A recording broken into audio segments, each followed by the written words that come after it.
Alright, I'm going to get ready to start the stream. Well, I already started the stream, but we're going to start class here in a moment. Just give me a sec. 3 and 2.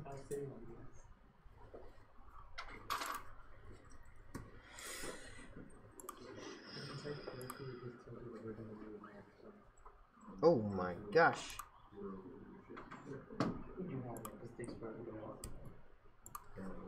Hey, for those of you who've streamed recently, is the stream quality really bad now? Yeah, it was a little blurry on Saturday. Was it? It went in and out, actually. I think the internet here is pretty crappy. So, sometimes, I don't know, it's spotty. And I don't know how to really fix it, because Daniel started doing this too, and he was telling me his was really blurry and didn't know how to fix it. And I thought ours was good, but I haven't looked at it in a while. So. Yeah, I think it, for a while, for most of the time it was pretty good, but then at one point it did go, that could be my eyes. It did go very blurry. Sure. If it goes in and out, okay. Alright, we're gonna get started here. We have some slides to start because they're very educational.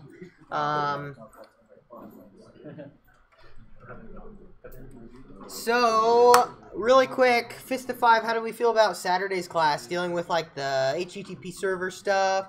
That was cool, huh?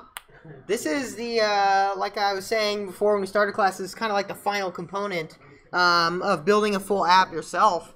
And today we're actually going to deploy at the end of class to Heroku. So you're going to have a website with a server and a front end fully deployed to the internet for free. And you guys will be able to do this at home. So if you wanted to take your portfolio and rewrite it with its own backend and deploy it on Heroku, you totally could. Pretty easily too. So it's really cool. Today's actually, I think, a cool class, and we're going to be covering a lot.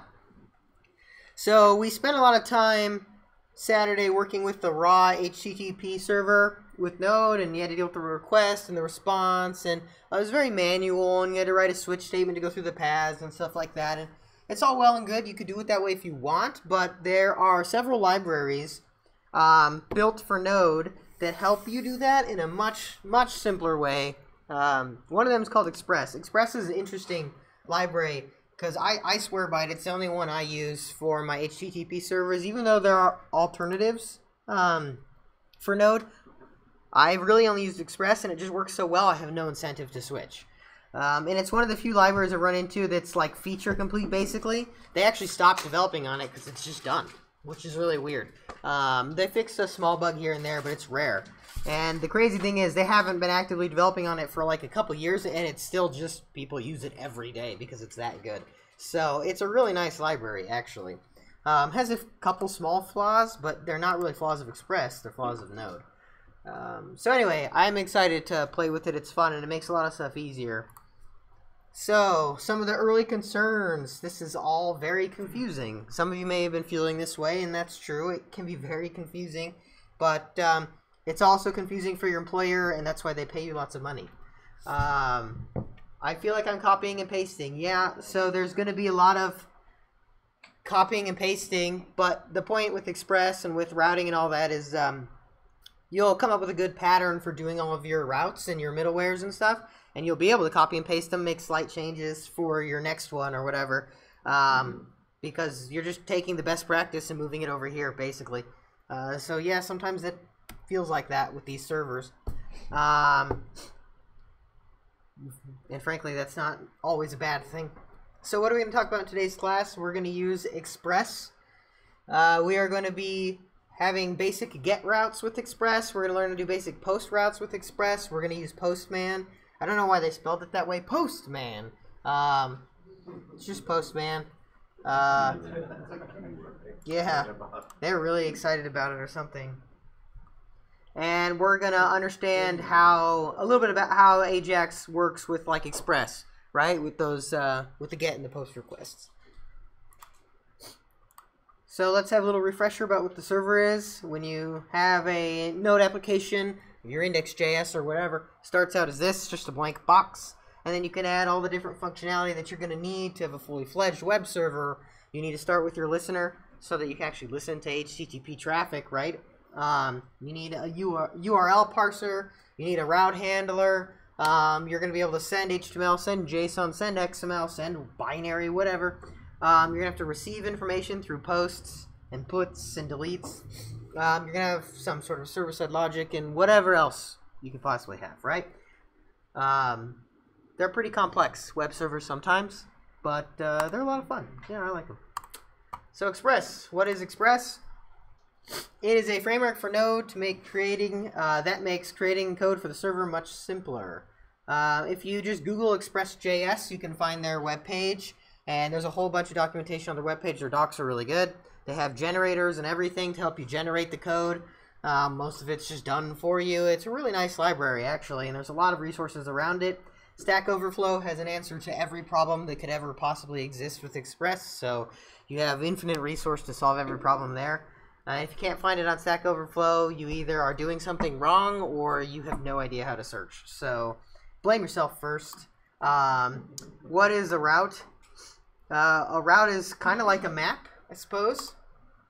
Basically, a route is what we can use to take our URLs and we can determine what kind of data we're going to either get or store based off of what that URL is, right? So URLs are often referred to as paths. So you have your base domain name, which www.google.com or just google.com or github.com, and then after that you have a path. So for instance, my GitHub profile, my username is cjhoward92. The path to my profile is github.com/cjhoward92.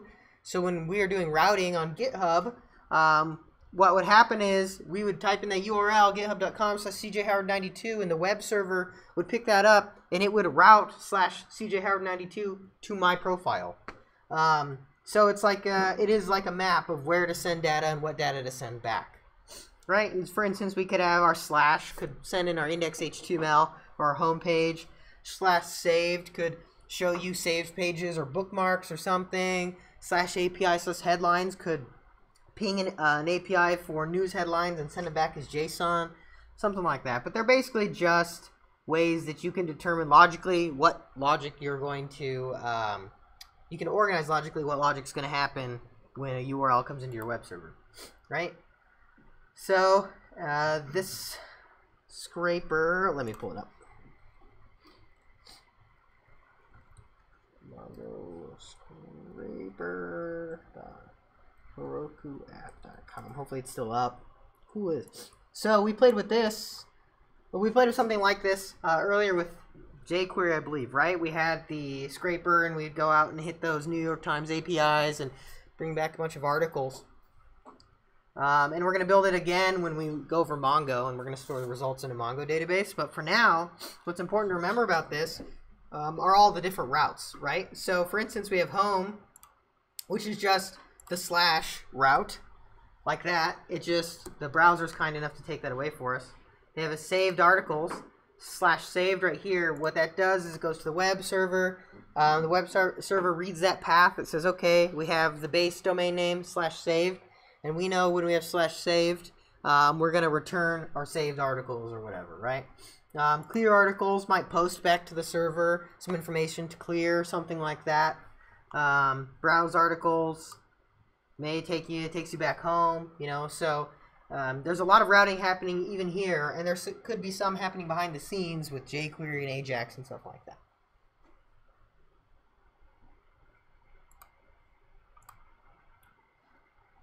So what does this communication look like behind the scenes? Again, you visit the page. It basically defaults that /, which is a GET request, which will hit your Node server. It'll go ahead and, you know, if you look at our real simple ones we made last weekend, we'd take that / and we'd maybe load up our index.html and just chuck it on back to the client, right?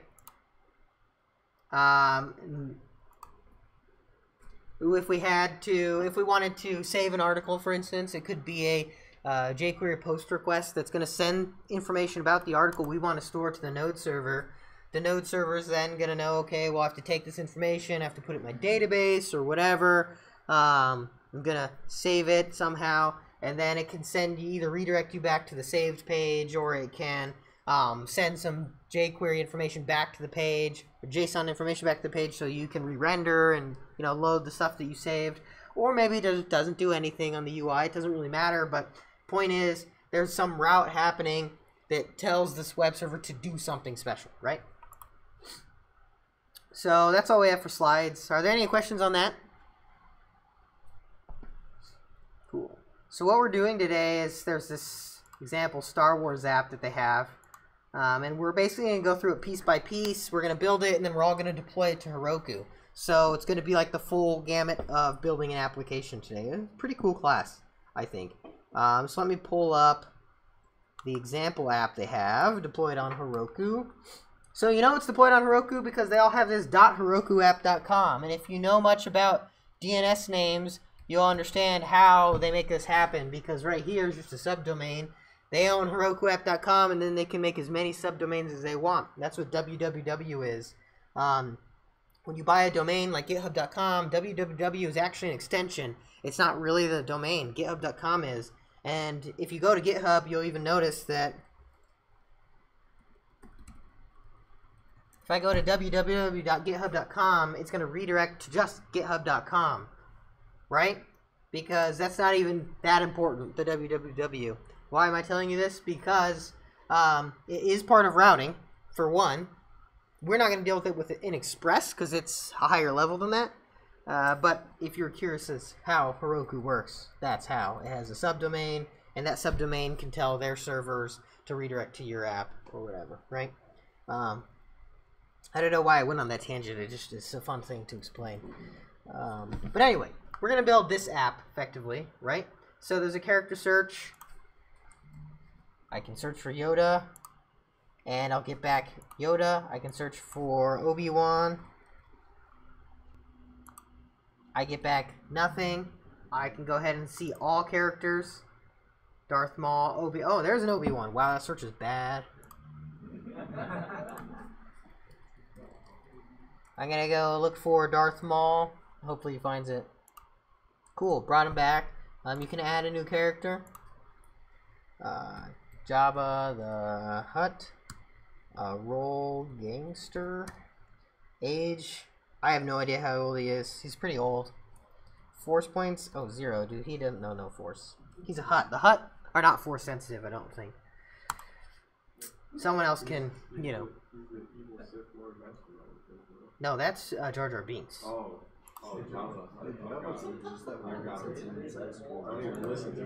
Alright, so we added Jabba the Hutt. Okay, we don't need to get into the prequel means fan theories here, okay?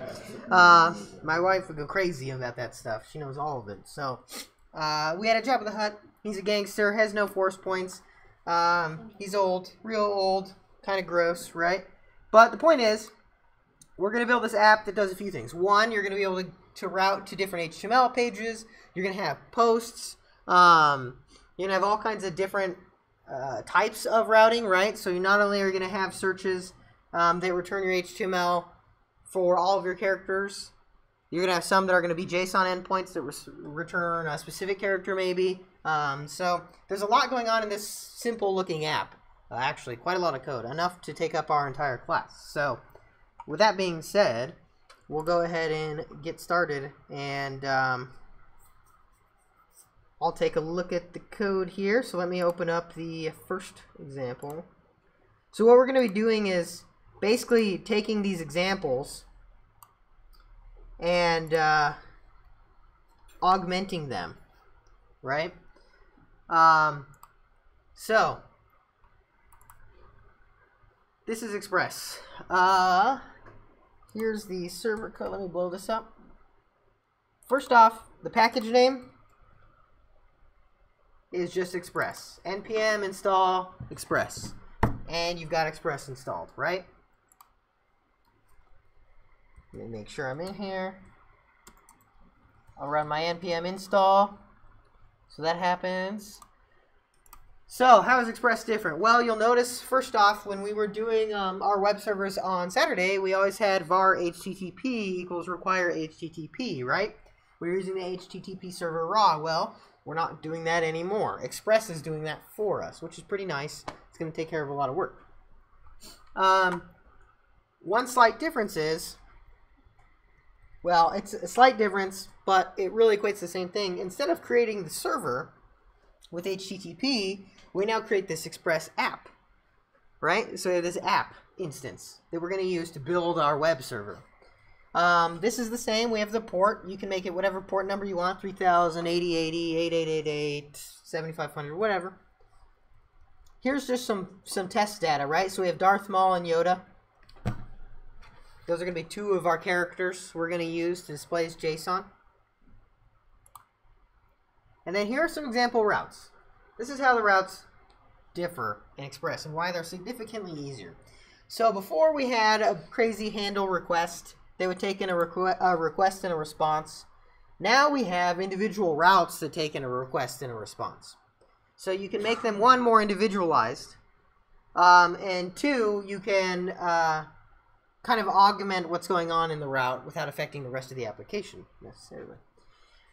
So what do? Well, we have this app instance, right? And if we wanted to specify what's going to happen when you have a GET request, you would simply call .get on the app instance. So you can imagine, similar to that, you want to do a post, you could do .post, put. But anyway, we're going to do gets right now. The first parameter is always the path. So the first one is effectively going to be your slash, right? That's how I go home. And then the next parameter is your callback. And your callback handles the request and the response. Now, one thing to be wary of is this request and response are not necessarily the same as the other request response we were using. These are augmented to work with Express. If you're curious as to what they can do, you can Google Express.js.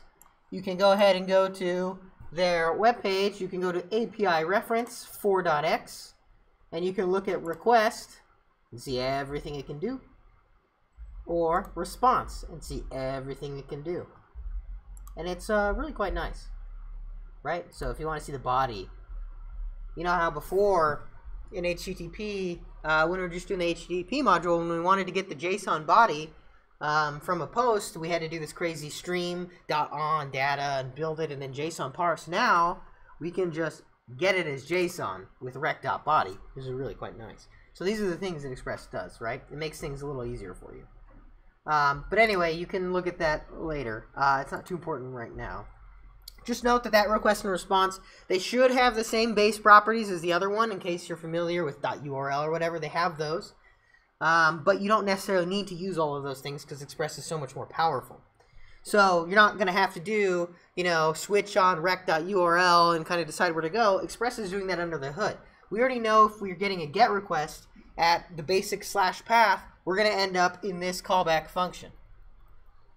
And we're going to call this res.send, which is slightly different than res.end. It does effectively the same thing, except for, one, it can send anything like res.end, right? And two, it automatically defaults your status code to 200. But it's basically the catch-all, send whatever data you want out of Express to back to the web, right? Any questions on setting up a basic home GET request with Express? App.get, so app.method, HTTP method, all lowercase. First parameter is your path. Second parameter is your callback with your request and your response. Yeah, Matt? So should we only use .send for our homepage GET request? I'll get over the other ones. It depends on what you're doing. We'll cover the other ones in just a moment. So, say in this simple version, we want to be able to get Yoda and get Darth Maul, and that's it, right? We don't want to get all of the characters because that's a lot of work, and we're just going to have these two for now. Okay, well, we have to have different routes then, unless we want to do all kinds of parsing, and we don't.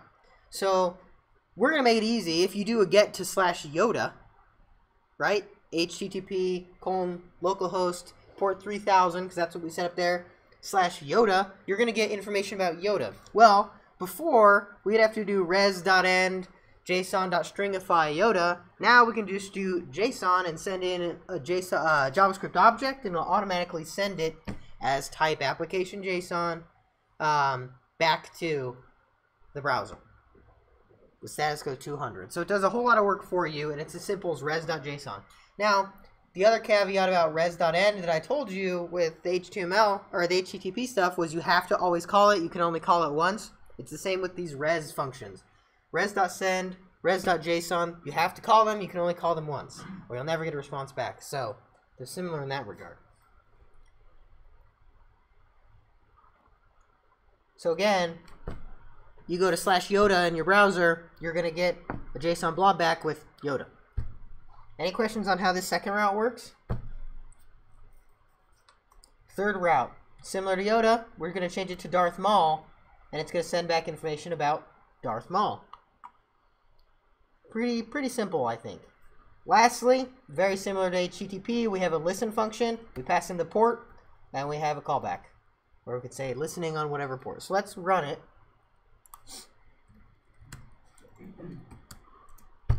So it's running. I'm going to open up second terminal here. I'll show you curl. Localhost 3000/Yoda.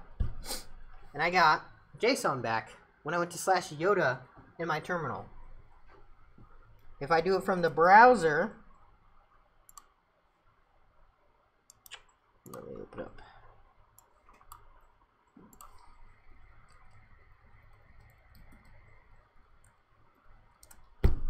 I get nice formatted Yoda.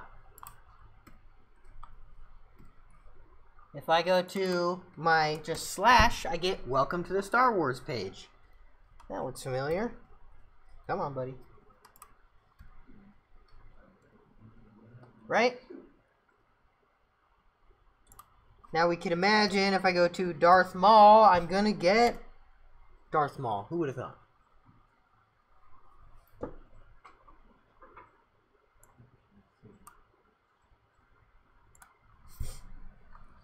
Okay, any questions on this first basic example of Express?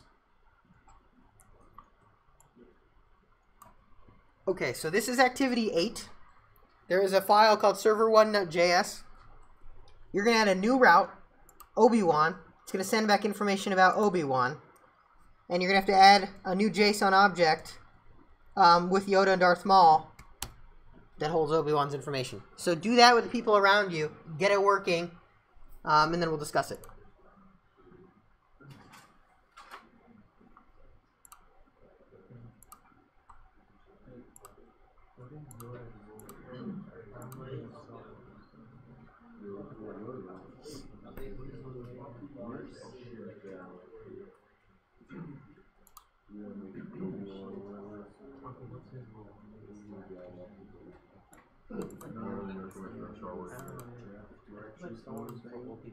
Just,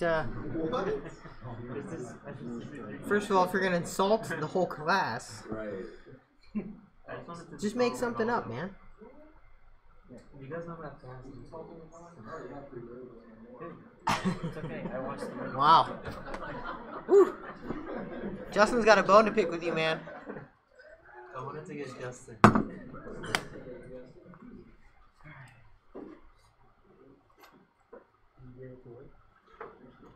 Like when you go to the portal, you have them? Like go to the portals.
And then you gotta do a new one.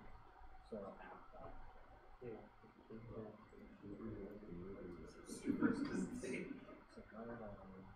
And then save it and release it.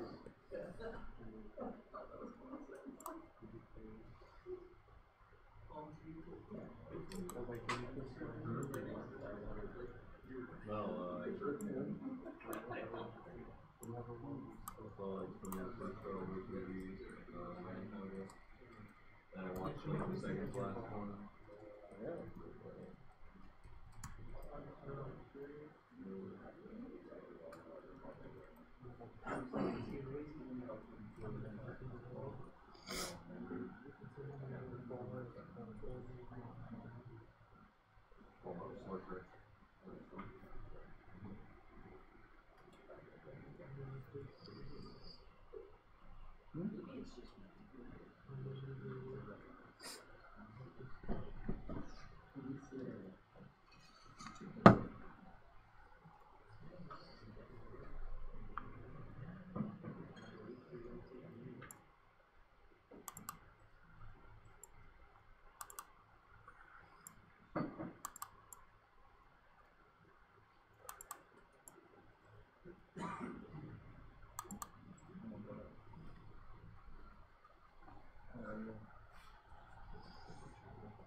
Oh, I know.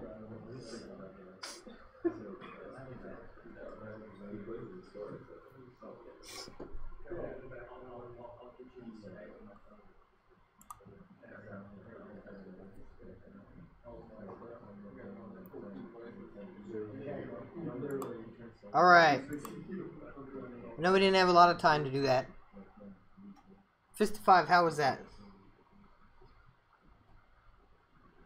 Yeah, we're mostly feeling pretty good. So, what do we have to do? Well, the first thing we should do is create Obi-Wan. Right? So, based off of what the other guys got, just copy their properties.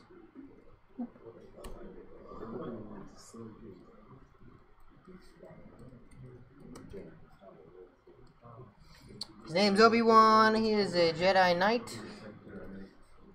He is like, I don't know. We'll just do him the 30-year-old version. Force points. Well, he's not more than Yoda. Yeah, he can't be more than Yoda. Get out of here. I'll give him 1,000 at that I point. made him as equal as Darth Maul. Not at 30 when he fought Darth Maul. No way. Qui-Gon Jinn got cut in half, dude. What are you talking about? Well, to be fair, my Obi-Wan is 175 years old. Okay. We didn't have a All right. So let's add our route for Obi-Wan. So this needs to be a get request, right? Because we want to get Obi-Wan, so we're gonna call it that. We can just make the path Obi-Wan. Ooh, Obi-Wan. Nice.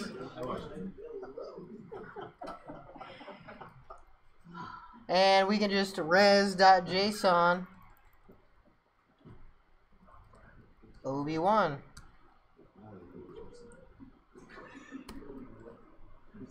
So now if we go back here, sorry, I left the directory. We'll go to server 1. And then I get OB1. Any questions on how we added the OB1 route?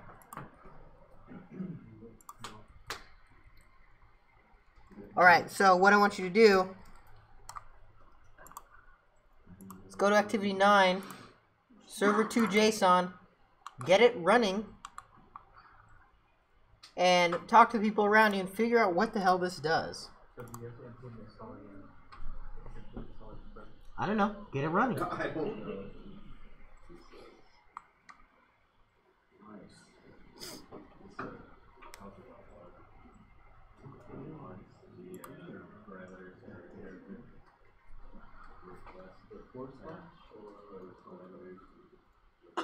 You don't have to add any code to this file. You just need to figure out what the hell it's doing.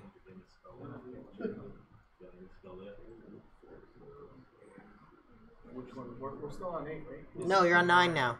Is the bar for characters supposed to be just character? Because like below it just says character. Right here? Yeah, and then the slash git, the path, What about it? the route. Just the bar. It doesn't matter if it's spelled like characters or it's supposed to be just character. I don't know. You tell me. Tell me what happens when you run it. You get an error though, right? You'll find out, won't you?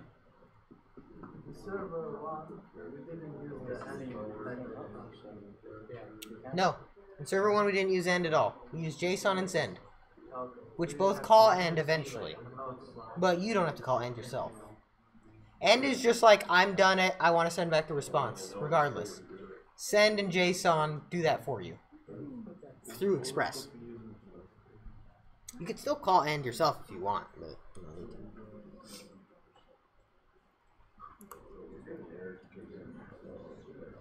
Obviously, the route of curiosity here is this one, this get : character.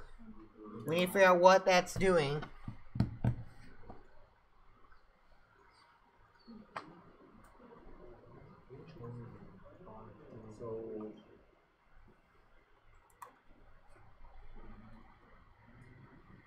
Supposed to navigate to the next page? You're supposed to get server 2 running and tell me what it does.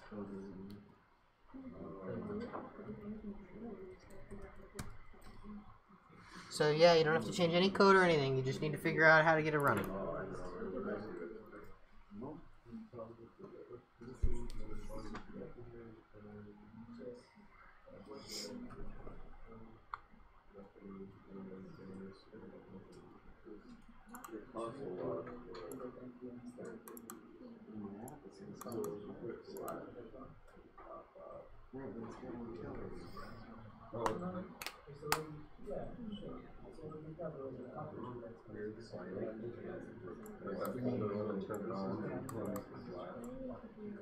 Yeah. So what you're doing is you're setting the parameter here, the lesson that you chosen, and then on the server, you console log the load.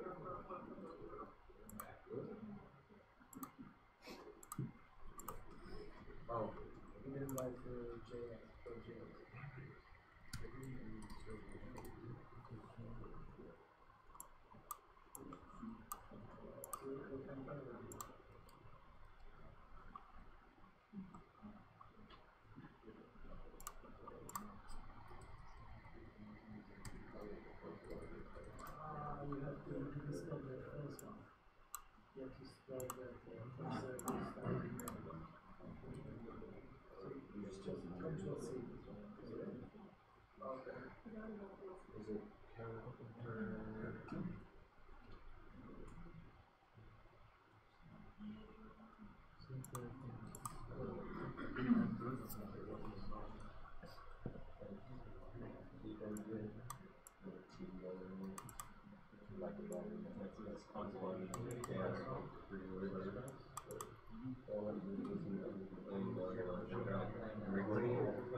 Saving the request, and then later on you can tell it, okay, well, hold the request and then match it to the character here and send that.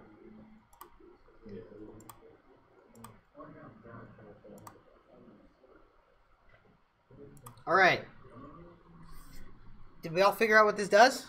I think so, yeah. What does it do? It console logs on the server side the path that the user is trying to hit. Console logs the path that the user is trying to hit.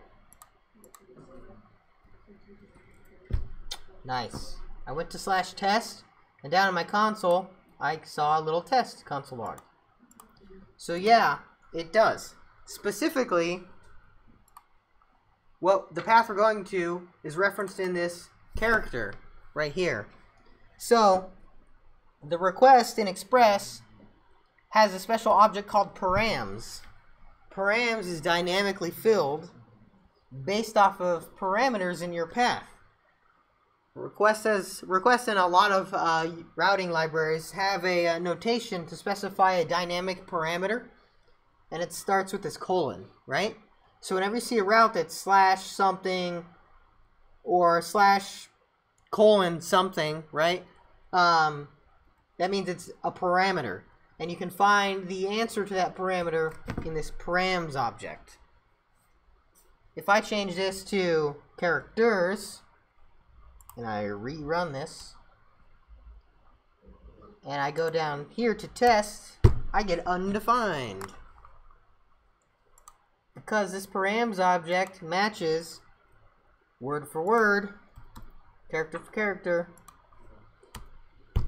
with what I have in that route.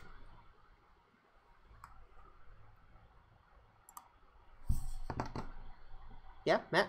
So the parameter, so the request dot parameters is making a character as a parameter. Is that what you're saying? Or what? Explain it again. So in our route we have /: characters, right? Yeah. What that's saying is because it's prefixed with the colon, it is a parameter, which means our route can change. And anything after the / in this case is going to be dynamic. And the way to get to that data is to go to rec.params.variablename. And the variable name is defined after that colon. So it's characters. Make sense? Kind of making more sense? So we can test this further by changing this to something totally unrelated. Change it to Carson. Now if I have Carson there, what's going to be console logged when I go to /test? Test, because the parameter is Carson. If I change params to reference character,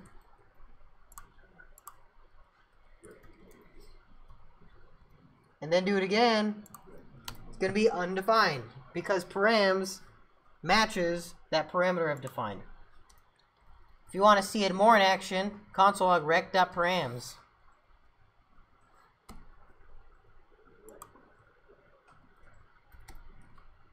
I go to /test. You see, it's a JSON object with one key Carson set to test. So what is request? Request. That's the request coming in. Any other questions on this? Yep, Alex?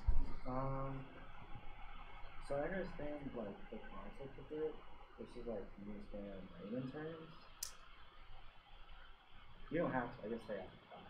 Well, what's happening is when we're setting that route, that first string parameter. Yeah, like why are we doing tests? Why am I doing test? That's just to show you the data that's coming in. So what could I do? How about OB1? You'll notice that right here, it says Carson : OB1. Where are we getting Carson from? We're getting it from right there. So I'm saying : Carson is the name of the parameter. That parameter exists in this params object.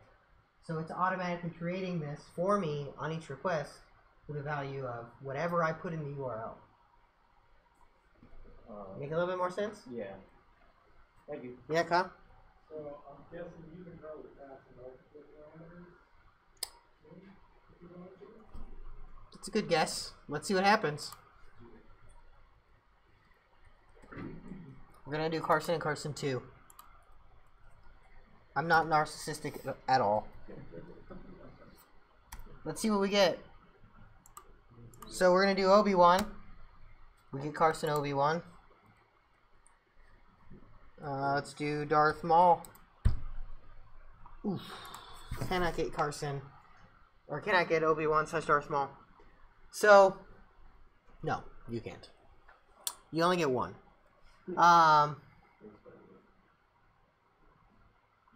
Unless this naming is bad. It's quite possible I just messed that up. Oh, there you go. Well, apparently Carson 2 doesn't count. So yeah, you can. It must be numbers it wasn't liking, or because Carson, and it was probably looking at Carson again and then saying 2, adding a 2 to the end. So because they were the same, just don't name them the same like that. It'll give you a headache. But yes, you can do multiple, and you can do them over and over and over again. Where you'll get into trouble is if you have /Carson, and then, or say you had /character /ID, and then you had another that's just /character. It would probably get confused, and you'll have a lot of fun with that. So when you have variables like this, you need to make sure if you do nested, you have to be very good about organizing them, either in the proper ordering, because the order matters, or you have to make them very distinct. So I recommend the latter. You just make them very distinct. You never do a bunch of nested ones that are all different levels of nesting. At least when it comes to variable parameters, because things get a little wacky. Anyway, yes, you can do multiples. So you can do it as deep as you want. Any other questions on this file?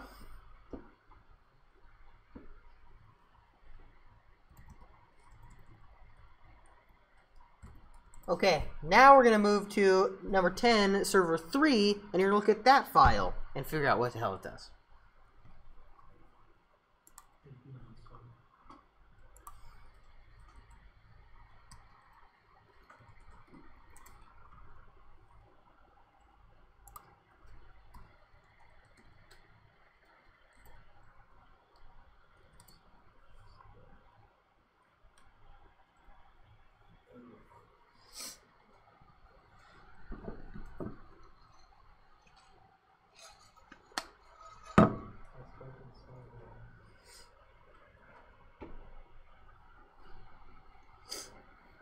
You're going to want to run it, and you're going to want to play with it and see what it does.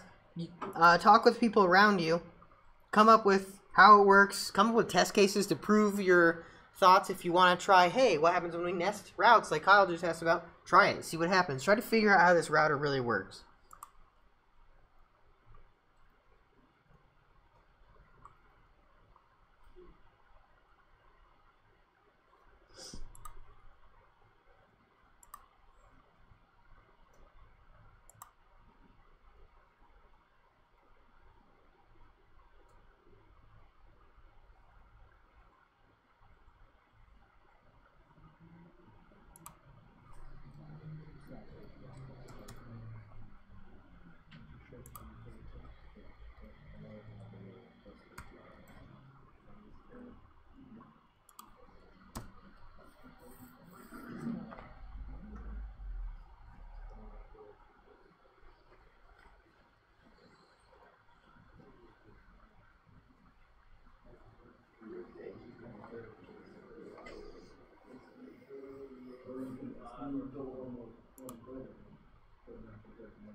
So it doesn't exist, you don't show up. So if I do Yoda slash Yoda,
yeah. So basically that's the way that technically in that.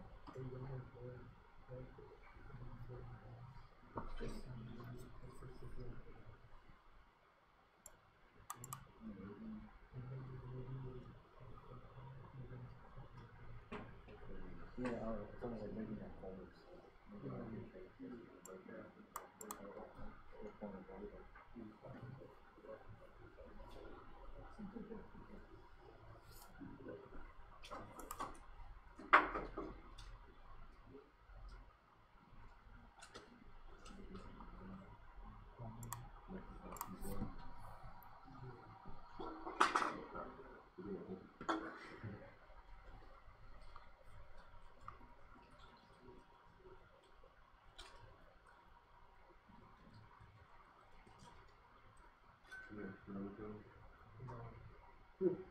All right.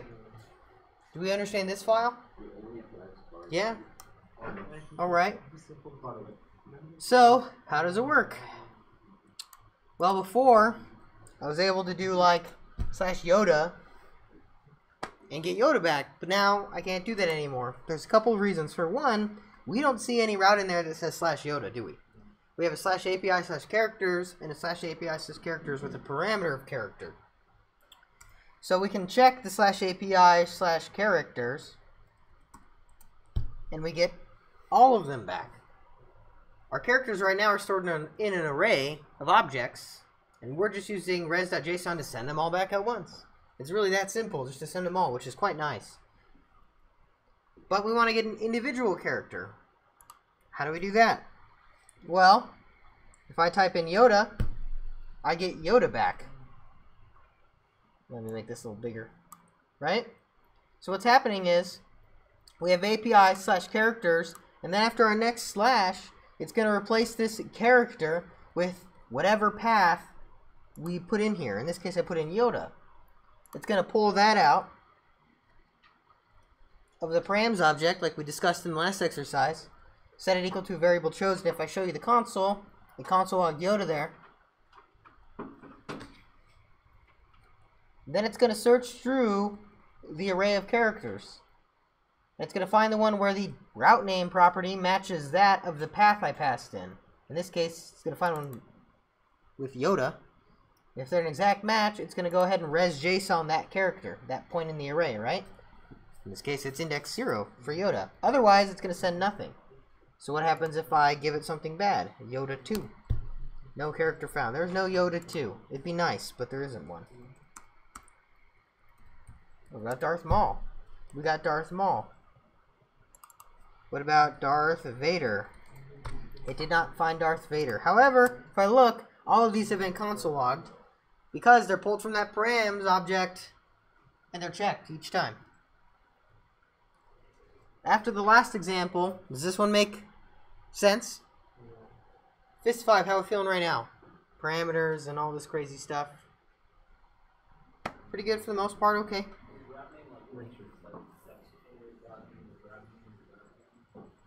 No, route name is a... Route name was a property on these objects. So that could be just name. We could change that. Or sump, path, whatever we wanted to call it. It's a good question. Yeah, route name is just arbitrary data. Yep. And we don't need the API in the path, right? What was that? We don't need the API in the path. No, you don't need the API in the path. No, you could change it to just characters. Just character. Yeah, that's actually a good point. What happens if we get rid of this /API? Is it necessary? I'll rerun the server. If I go to this characters, we know Yoda worked, right? I get nothing. I get this cannot get.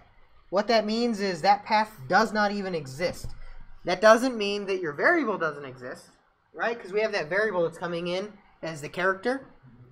That's different. This is saying I literally can't find anything that matches that path at all, so whatever you're looking for is not there. But if I do this, now it works. So no, the API is not necessary, but it's there to help us. Yeah? Where did you get that raw parse from? This? No. Oh, this is the there's like a Chrome utility for JSON parser or something like that. It's just prettified. Predefined JSON format. word wrap. Any questions on this example? Cool. So I will tell you already that activity 11 is just this again with more comments. So if you want to read over that, feel free. So we are going to skip to activity 12. We're moving pretty quick. Activity 12 is going to take us into the post request. So there's a few things different in this one. We're going to be doing post, obviously, but you'll notice that there's a couple more lines in this file that we didn't have before. We have these bad boys. app.use, express URL encoded, extended true, app.use, express JSON. You'll notice the package JSON is the same. We haven't added anything. But we're using these new methods from Express, and they do a couple of things. URL encoded allows us to take form URL encoded content and parse it properly. Turn it into a JSON object. So if you have a form that you're submitting on your HTML page, one of the content types is URL form encoded or something like that. I forget exactly what it is. Application/URL form encoded. This is so you can parse that because it's going to have a special encoding. It's going to be the URL encoding, so it's going to have, you know, the % signs and all that crazy stuff in it. Without this, if you do a URL encoded form, you're just going to get garbage and it's not going to know what to do. But with this, it's going to turn it into that. It's going to turn it into a special parameter on the request. There's also this .json. .json allows you to take a JSON post and turn it into a JSON object. You need these on the post. Otherwise, it doesn't know how to take those content types and properly decode them. Because it's possible you'll have an API where you don't want them to do anything but JSON. So if you get anything that's not JSON, you can just say it's an error and you just gave me the wrong format, right? But if you leave it open to anything, it's possible you'll parse it properly when you're not supposed to. You know, it gets kind of funky. The important things about these is their functions. And they're passed into this app.use, which we'll learn more about later. The other important thing is they have to come before any of your routes. Order is important. These have to be before you do any of your route setup.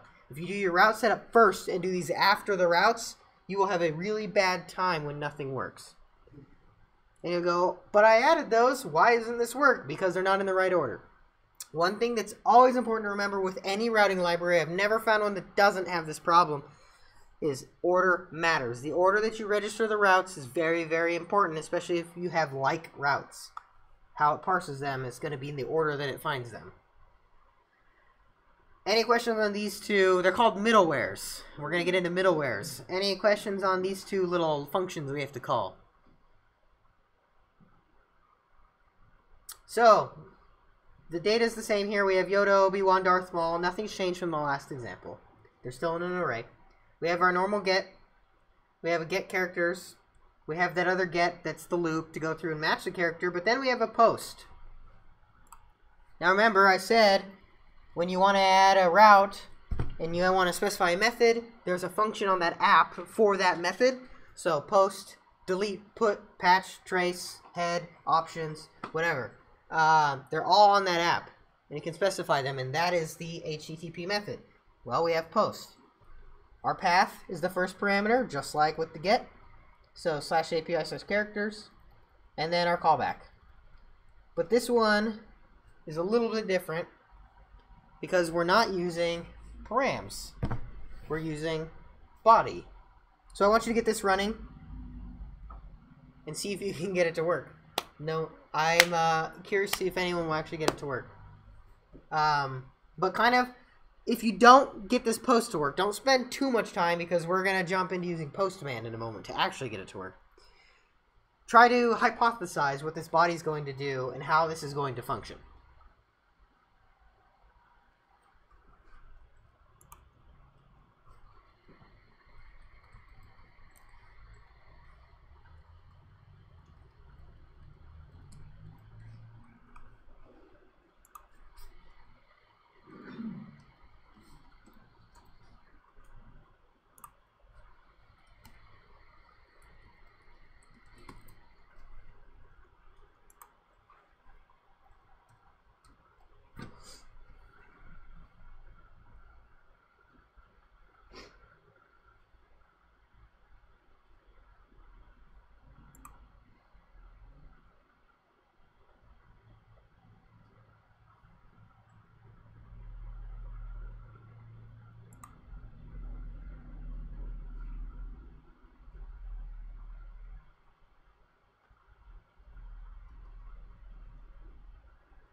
All right, does anyone have a guess as to what this post function is doing? Jesse? It's taking the body, a JSON body, and basically the body of the text, and basically putting that information into the array and saving it. Yep. Basically, this is a way that we can save data to our server. You'll notice, well, I got an error once, but I right here have Darth Vader. If I go back to my characters list, I now have a Darth Vader here. Did anyone figure out how to get this to work? It involves the URL, API characters, but you can't do a post from your web browser. So we're going to look at Postman a little bit more. Before we get there, any questions on this post? We haven't really seen it in action, but questions on just what the code looks like really quick. We're going to cover the middleware a little bit more first before we get into Postman. Nope? Cool. So like I said earlier, these two guys right here, they're really important. I said they're called middleware. Middleware basically functions that you can inject in between when your request comes to the server and when you actually do something with the request. They're in the middle of the request and your response, effectively.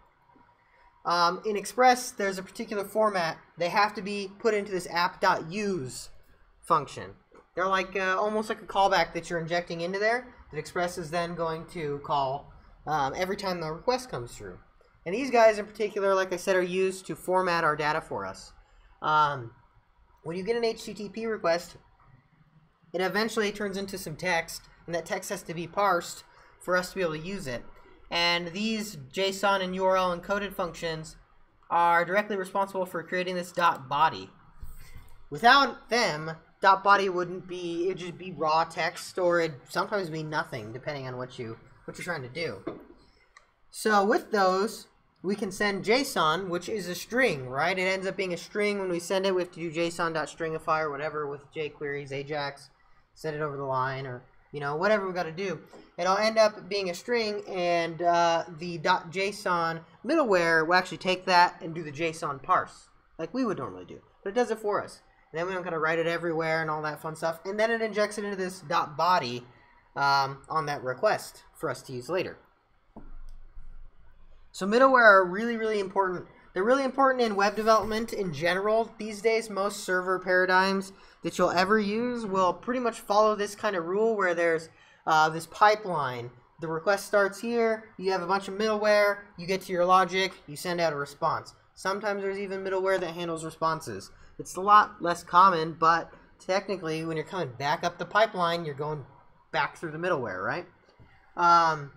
So middleware are really important. We're going to be using them a lot more as we go on with Express. Understanding how they work and what you can use them for is really important.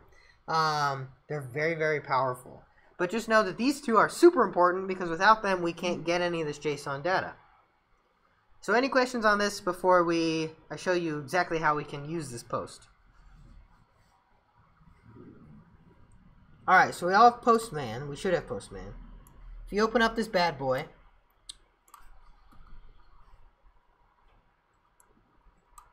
you'll see an interface like this. And in this interface, you have the method you want to execute, URL, some information about the request, and then finally your body that you're going to send over. So this is going to be a post if we look back at the server, you'll see that the URL is /API/characters. We know that the port is 3000 because we set it up here with that variable. Right up here. So it's going to be http://localhost:3000/API/characters. That's our whole URL for the post. You don't need these like variables and all this stuff for posts. There might be a reason to have one, but in this case we don't need it. Then what you're going to do is you're going to go to this body tab. Make sure this is set to post. If it's set to get, body will be grayed out. If it's grayed out, you're not at a post. You set this bad boy to post. Then you can go to the body, and you'll see a bunch of different formats. You click on raw, and then you get this cool drop down. This is text. You can set it to JSON. When you set it to JSON, this headers will flash with little 1. What it does is set that content type to application JSON for you. It's pretty nice like that. It's a nice little tool.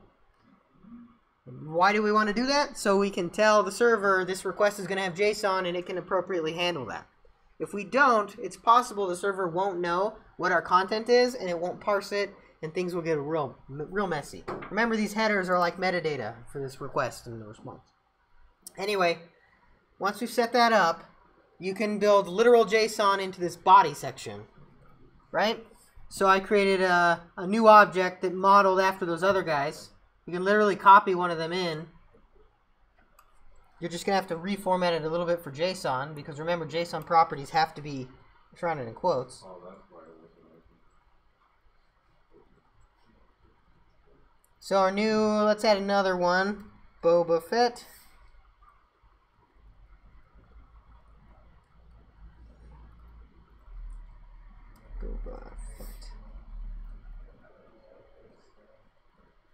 His role is bounty hunter.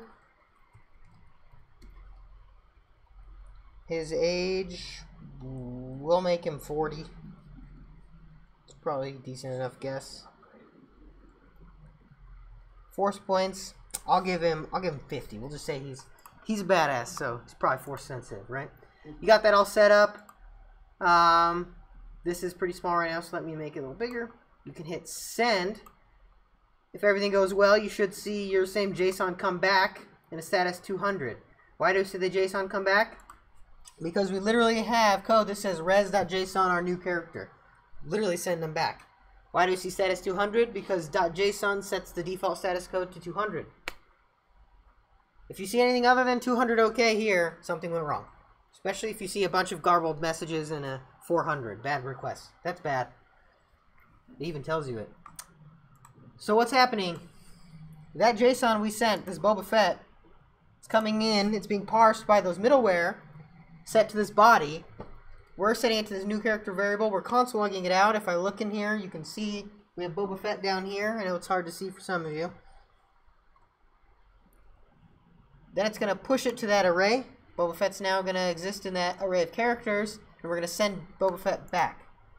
So we can verify that this happened. If we go back to our browser, go to localhost 3000/API/characters. Remember, the GET request version of that sends all of the characters back. And if you hit enter, you should now see Boba Fett.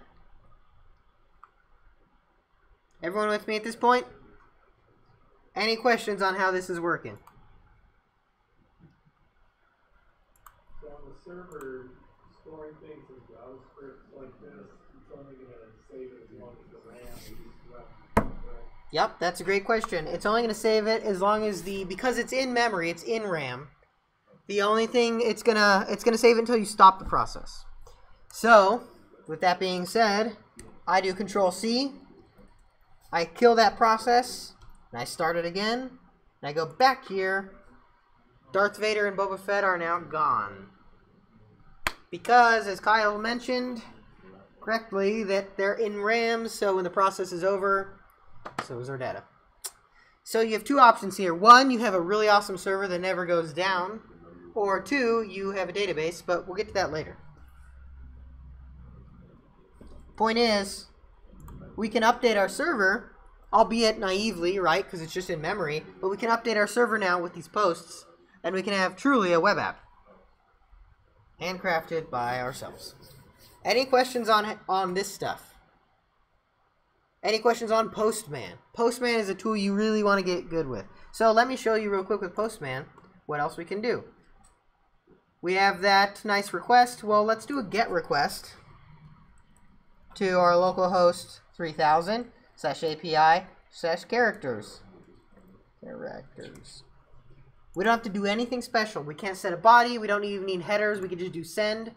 And look, that's our same data we got from the browser. Postman is really, really ideal for testing your APIs quickly and effectively, because even if you're getting HTML back, you can still get it. Our / endpoint doesn't return any data, it just returns text. We can still run it, and we just get text back.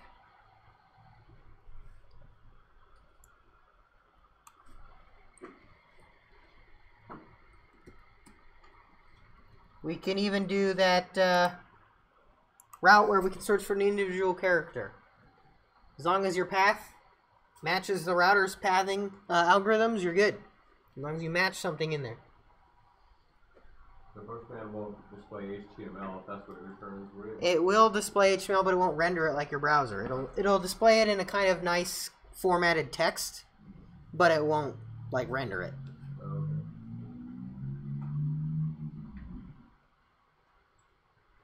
Any questions on this stuff? Okay, what I want you to do, Server5JS, this one that I've got open up right now that you guys have been playing with, play with Postman. Add characters, ping all the APIs, see what you can do with it. Maybe do a little bit of research, see if you can figure out how to delete characters. But play with this for a while and see what you can come up with. Get comfortable with Postman, doing gets and posts from Postman.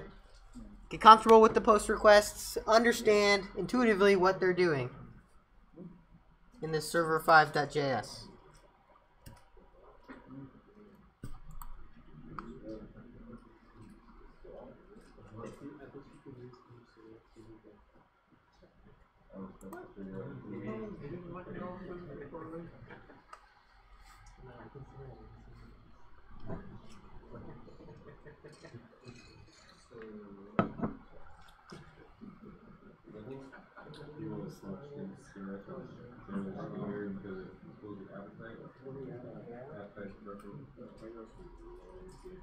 Yeah. So I wouldn't go around saying that either. I don't know. On Postman, yes. It's got to be post.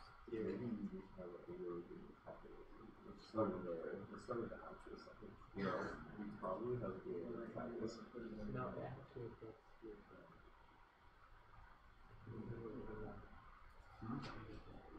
You know, do the oven dot.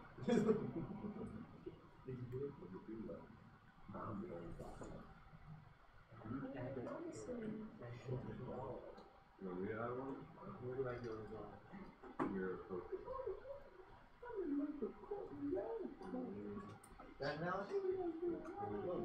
don't know why my post doesn't show up when I go like instead of yeah.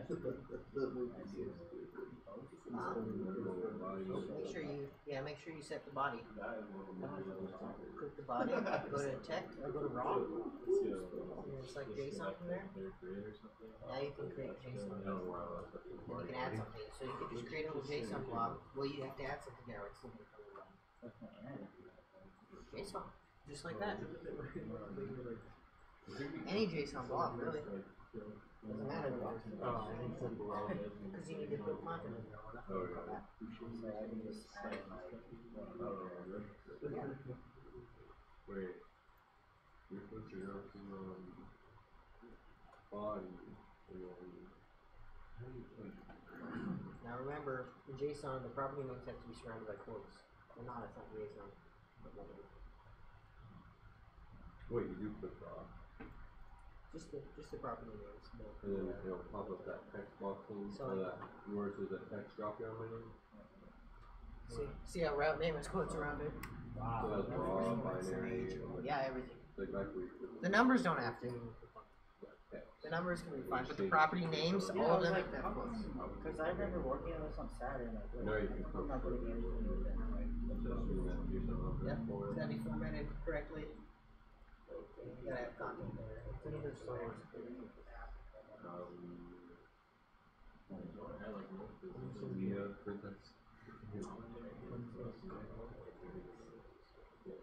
Yeah.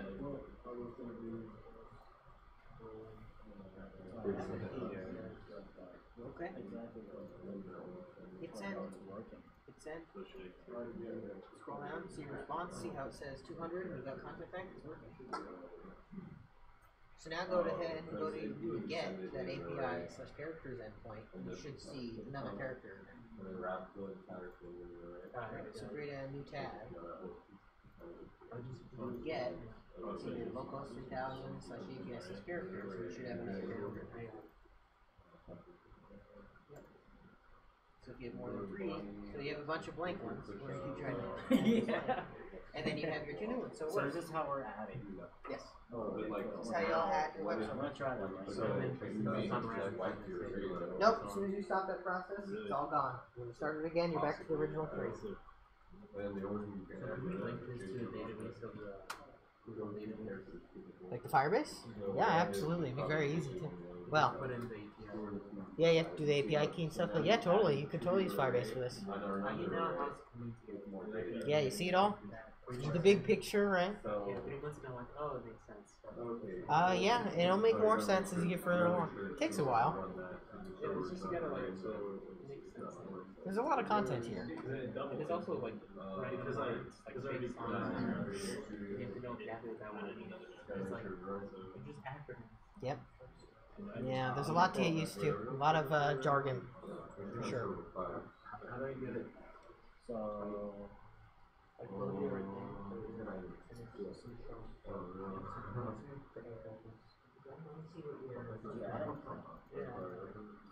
There's all these prints that's not too bad. I just wasn't using it until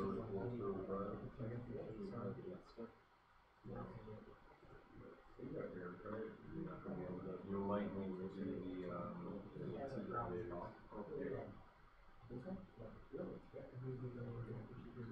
well, yeah, this is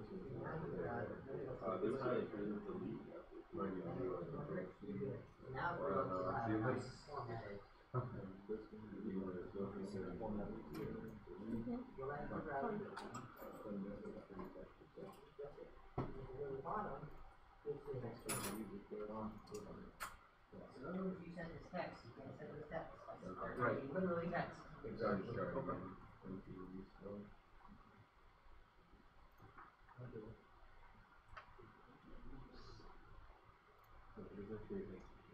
Right, this is a neat drop down. Sorry, I do that. My colleagues at work were doing the same thing. I was trying to figure this out. Talking to myself.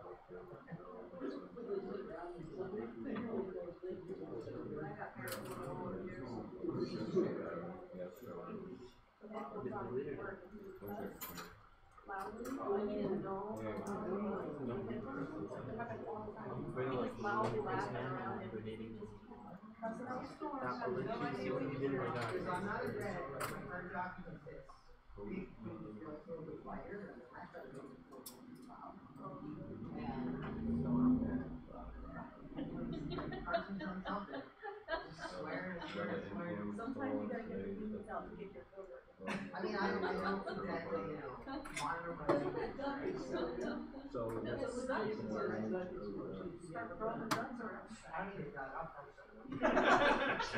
Well, that's what I said. We used to have a little monster that screamed when you punched it. Yeah, there you go. That's exactly what I want back.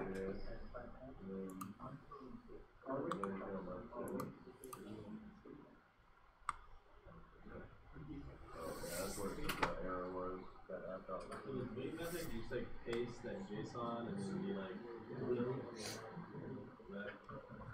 I'm gonna try it. I already tried it, it didn't work. It's bad, man. Delete. I think a delete can have a body, but it shouldn't. So then what do you, oh, like deleting it?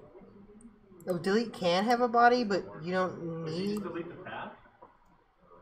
Well, remember you can put variables in a path name, so can't you specify the character to delete in the path?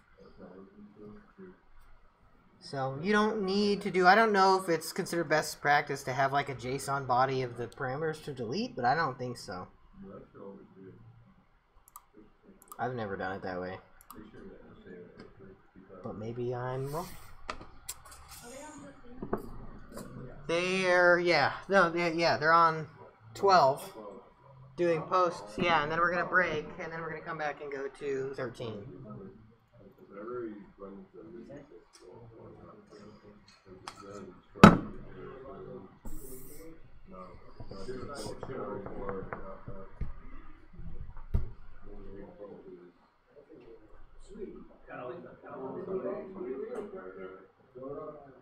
Syntax error. I added another array, and then now I have 2 arrays.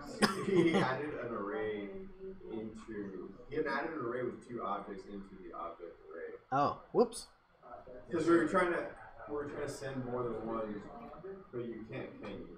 You can, but you have to parse it properly in your code. You have to be like, this is an array, I have to add both these individually. You can send whatever JSON you want. This is just sending raw JSON and injecting it into the array. So it only takes.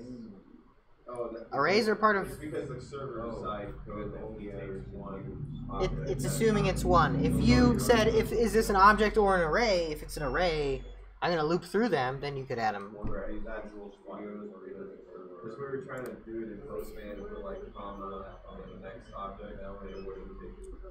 So usually in that kind of scenario, people would either have 2 endpoints, so they have add character or add characters, right? And that way it's easy to know. And you can say if it's an array, just throw it away. We're not even going to do it. Or you can do it like that, where it takes an array or a single object. It just depends on what work you want to do. Or you just always require an array, so if it's a single object, you just have to have an array. I don't know.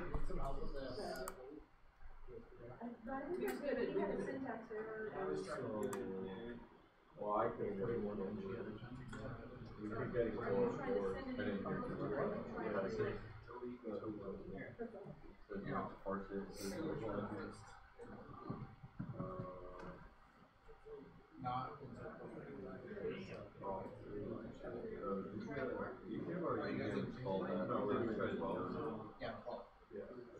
Oh, did we have to do something? Yeah. If you want to do it, I think you have to tweak it. Do you need to get a post request or a dot post? No, there's a dot delete. Oh, so app dot delete. Yeah, so there's, okay. So you see how on here we're doing app dot get app dot. So those are all HTTP verbs. So those verbs, HTTP is a standard protocol that all browsers use. So when you want to delete something, you need an app dot delete. Now app is express, so you're calling express that you required in, and then you're using dot delete off express. Now I want you to know that URL strings just like yeah, except you're going to have one more, you're going to have slash quotes. Yeah. It's actually going to be here.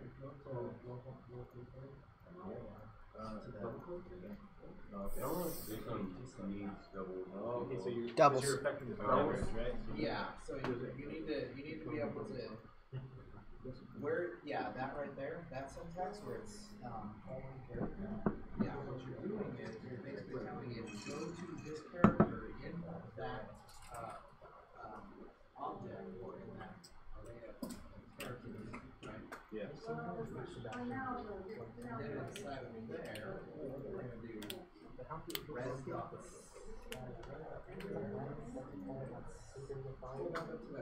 Stop.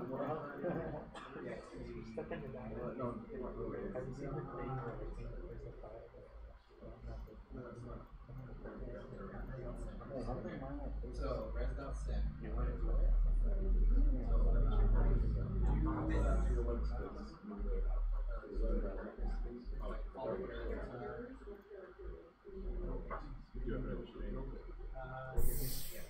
We gotta call it. Excuse me, guys. Well, actually, Paul is more copy Yeah. Oh. Easy dating tool. Oh, we're going to So, I'm just gonna save some time and just keep it on the phone. Yeah, you're just on.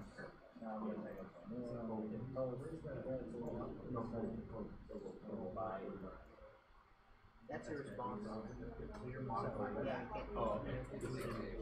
So, alright, so that's how you do it.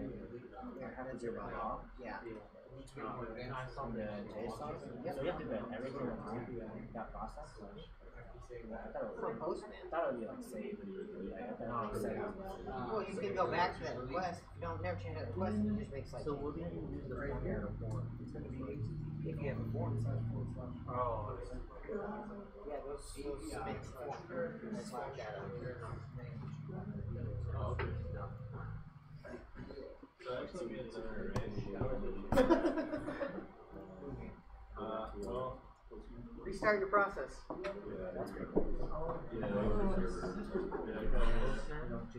were trying to pass multiple. All right. Yeah, why don't you just shut down? If you've gotten an understanding of posts, then go take a break, 15 minutes. If you want to hang out and try to get other stuff to work, then great. Otherwise, I don't know. It's your 15-minute break, so you do whatever. Did that class already start? Yep. Because I know yeah, it's not It's not you, man. There's like a lot of people. This guy knew it wasn't What were they for? Were they? but they're cool. They just started. Are you coding thing? Oh, really?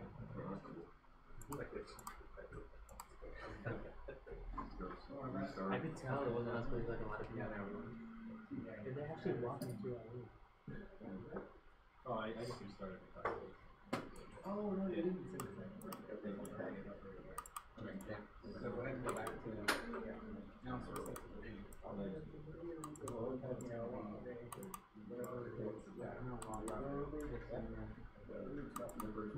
What time should we be back, Carson? 8:10, 8:12. Okay. Cool. Because we're not telling them we're going to remove. We have to remove it from the list. No, it's just, Oh, so that the dot. yeah, hold on.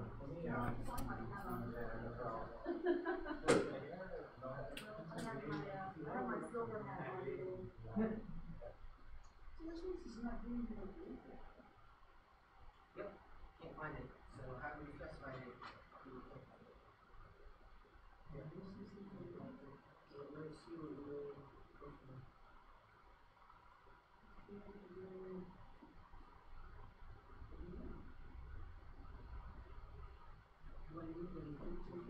Restart the process?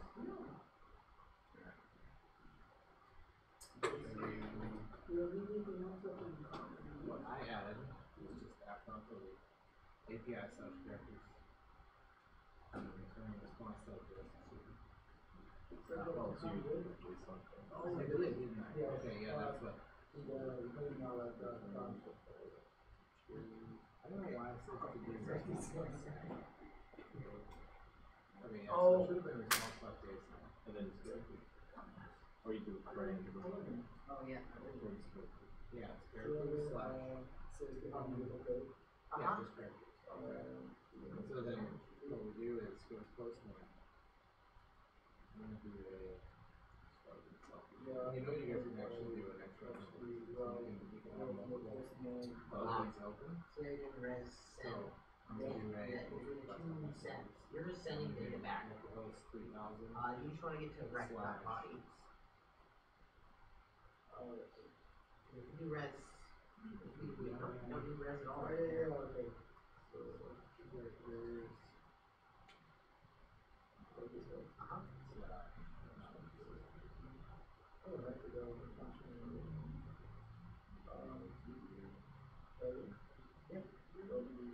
Restart your process.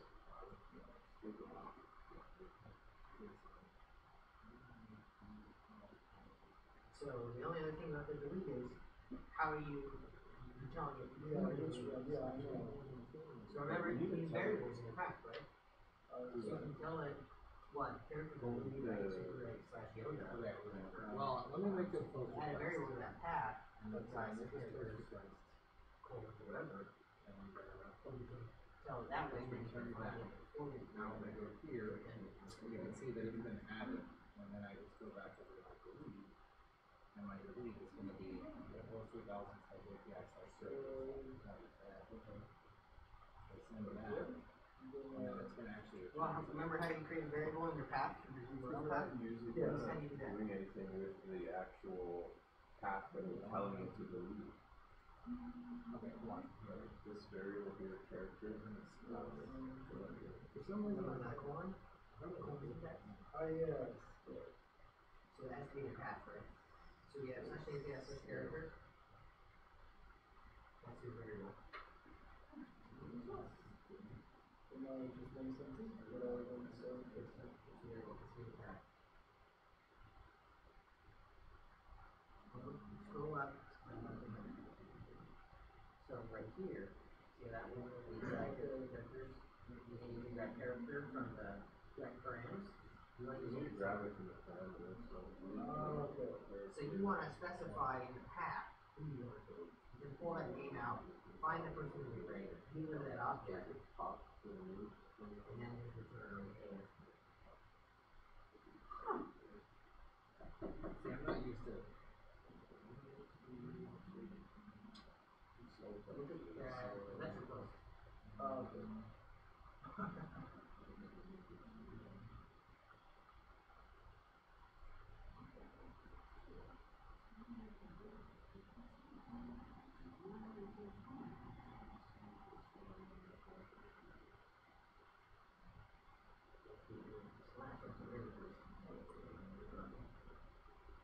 So now it's going to look for a character.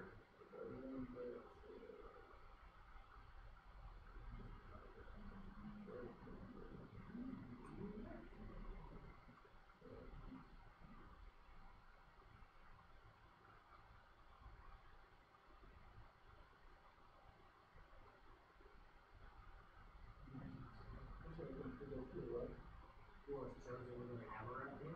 What does it go do? It's just going to be string. It's going to the path. So when you hit a variable, it's just Speaks to whatever value. you pass in the So URL. I just copied So you have to find the add object. and change some of the variables. Add that array. And then instead of pushing it to the array, I copied it to the array. And then I like this one. See how grabs it, logs it. You run this one, you'll see.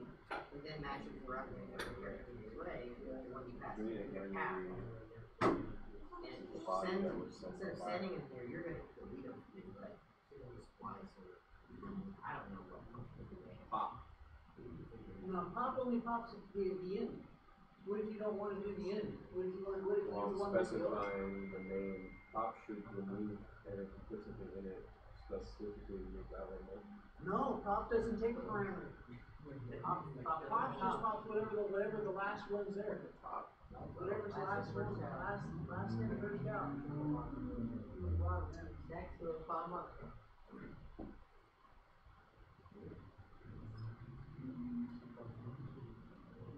So here, now you have to figure out the tricky logical triggers here. Shape. That was the first element. So this one actually takes a lot. It's not so easy to just move something in the middle. You have to like move through the array and find it. But it's, Find the index and then remove that index. Or look through the array, and if you find a match, don't add it to it. Yeah, so you can do. Yeah, you could, I guess you could actually rebuild the whole array. More efficient, and look through the array once. Well, I don't think the array one's here. You have to do twice. You gotta move these from Unix, and you gotta go through again. That would do it twice, wouldn't it? Remove is an extra linear path to the array.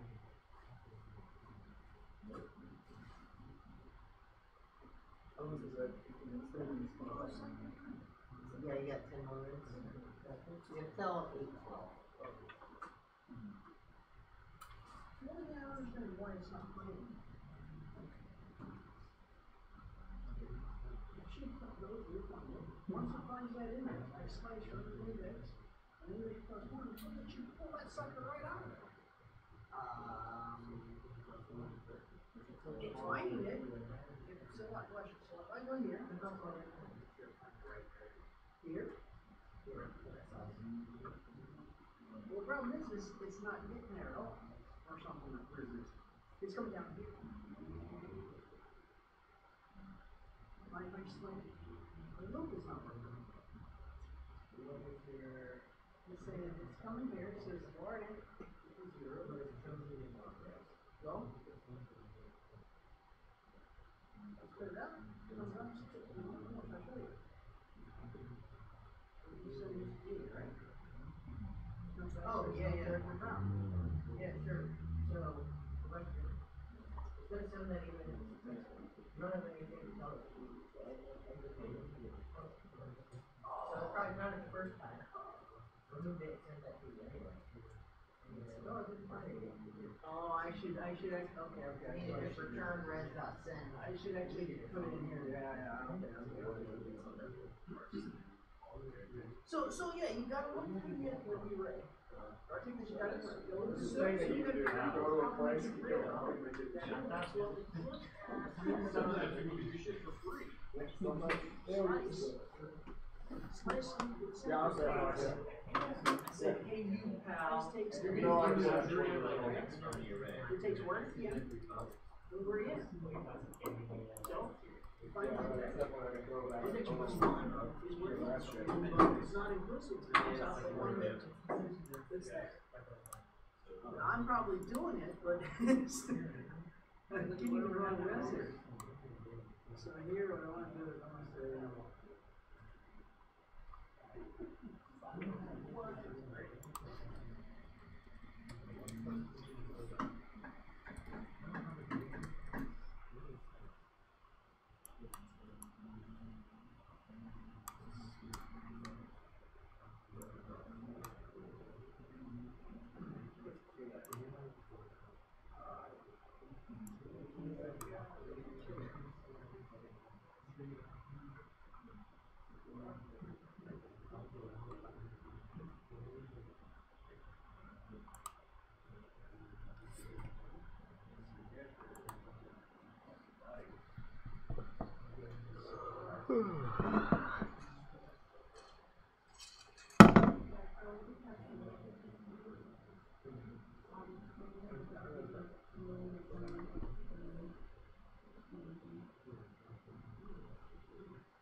What I ended up doing, this is actually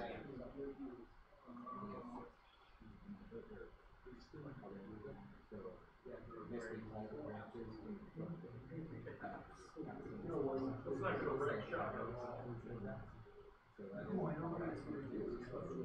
Yeah. So I'm returning all the elements that we're not using. So you call direct random because I'm and then comparing where here if it doesn't match then basically creating a new object. So this returns a new array, or this creates a new array, and then here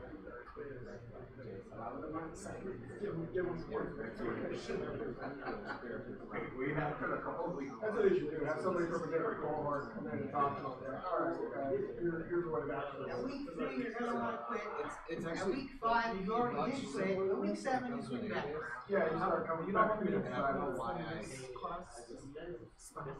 I know that my dog like this. From our class specifically? Did they quit or they never showed up or? Yeah, so basically you're using a variable. Well, one of them which just change the record. ghosted us. I don't know what happened. So the one If you had a medical issue and it disappeared, and we're not. it's been put into the browser or the postman. Hopefully she won the lottery. Yeah. So what you do is, We've actually lost quite a few people, not just from our class.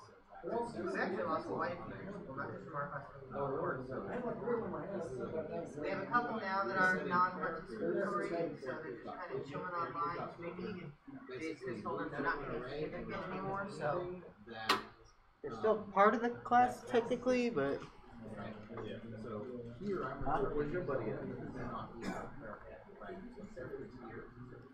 And basically I've grabbed it here and I've said, if the element, Some people are still streaming. at least they tell us that. as an array, and I'm setting it here, two characters, and I'm just Well, at least I'm trying to stay afloat. You're doing a great job, man. It's tough, but you're doing a good job. You seem to have a pretty good grasp so far, right? Yeah, it just takes some time. I mean, once you put in layman terms, it makes a little more sense. It just takes a while to sink in. I think like this one makes a little more sense than how it was with like arrays or JavaScript, which is kind of weird. Yeah. I'm like, oh, okay, that isn't too bad. Yeah. So it's at least attainable to grasp in my mind. Yeah, yeah. Have you still been meeting with tutors and stuff? I would get emails from him, and he would kind of send me some articles. So, I think Ryan had an email this once a week. That's good. All I know is that after I do this, I can't believe how many people are left though from when we started. Yeah, it feels like quite a few have left, but I think only a couple have actually dropped. So, But Jake dropped. technically he's not. He's still part of it.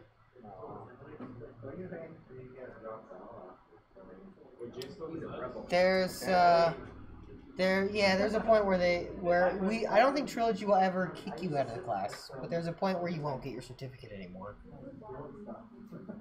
So something like that, yeah. Yeah, which is a lot, really. But we have 72 sessions total. So we're on the downward trend, though. We only got like 32 more. Look at that, guys. We're close. Before you know it, we will all be professionals. All right. Oh, quick note. So, based off of the feedback of last projects, so we're still kind of far away from the next project. We're on week 13, halfway through week 13, right? Week 16 is the start of project 2. Next week, I'm going to put you in your project groups. So you'll know who they are, and then you can sit with them, kind of work with them if you want. And we'll go from there. So, you can look forward to that. We'll come up with whoever this group set's going to be. And then on the final project, you can pick your own group.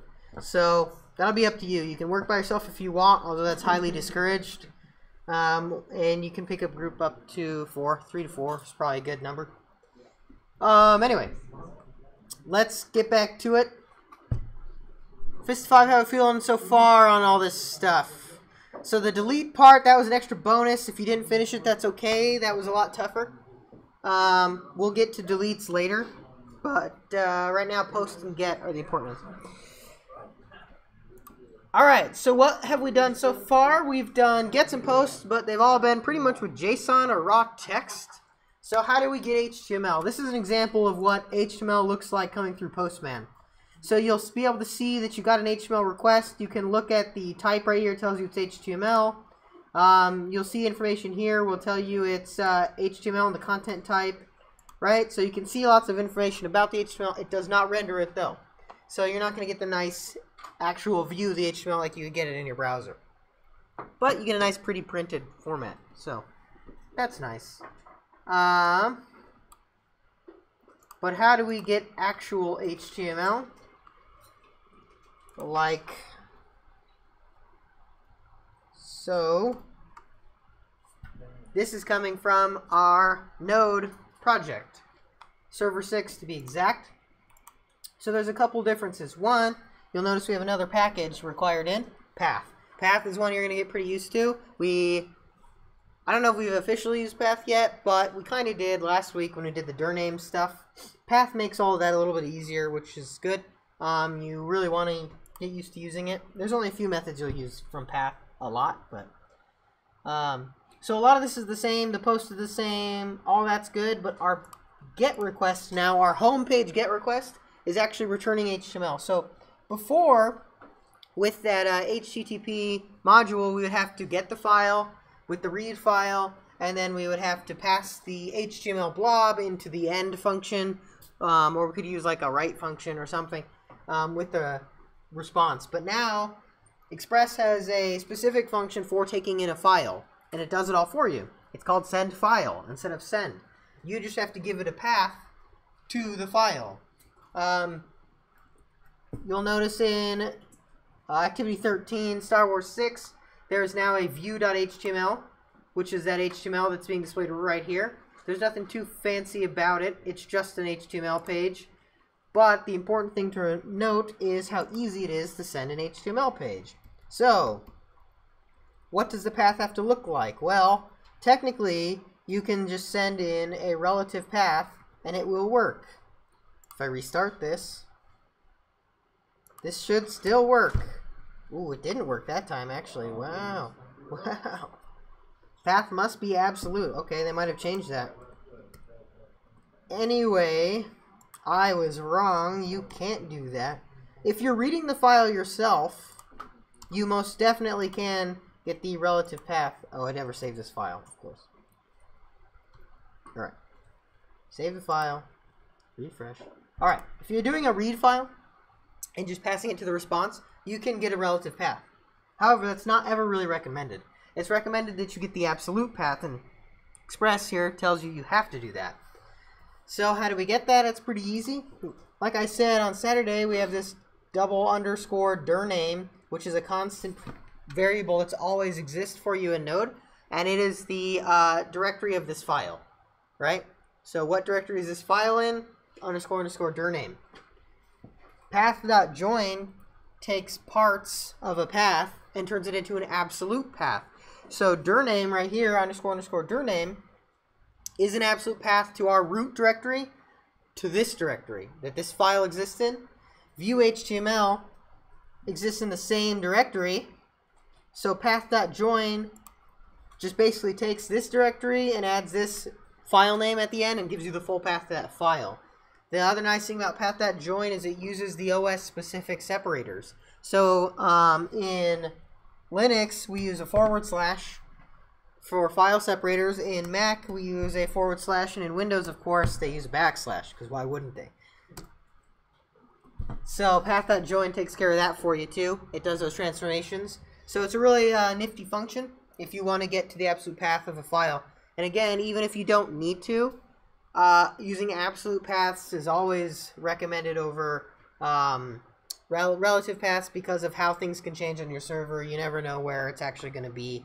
So if you can find an easy way to get to the absolute path without having to do a whole lot of work yourself, then do it. Now, if you can't use something like dir name where it can tell you the absolute path and you have to guess it, don't do the absolute path because you'll guess wrong.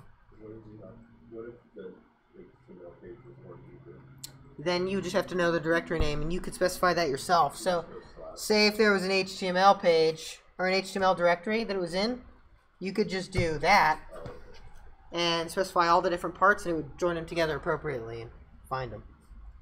Oh, okay. So it searches based on anything you put after the join, just put it all together as path / path /. Yep. You can put as many different segments as you want in path.join, and it'll just join them all together as one absolute path.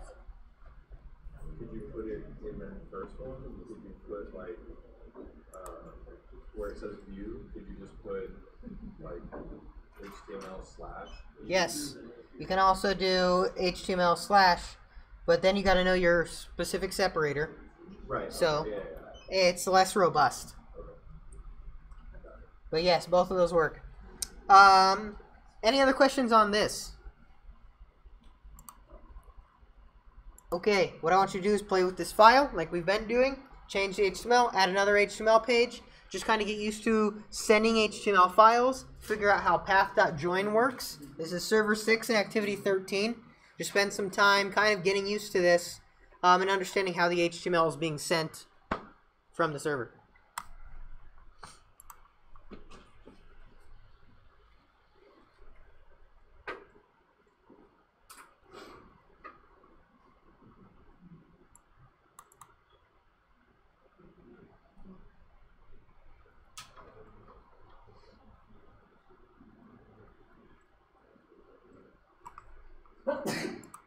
Bless you.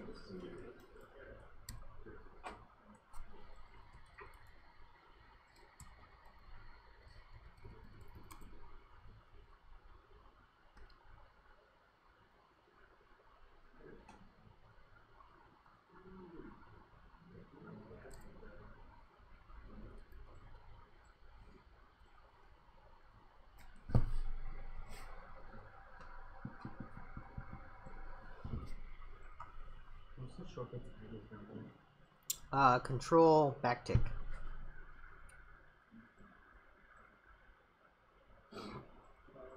Backtick's above tab. It's on the, yeah, with your tilde. So what is the name of the square thing on? Tilde.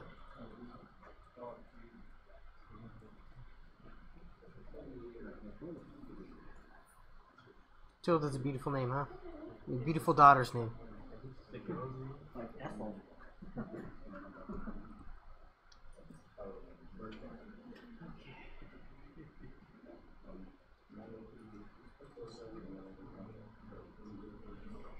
You can name your children Tilda and Octothorpe. Wait, what's the octopus font? That's the hash sign. We're supposed to make these buttons work. What? Are we supposed to make these buttons work? If you can. Sure. What's up, DJ? Good, man. How's the class going? I mean, I know you. Sorry. Lots more shouting.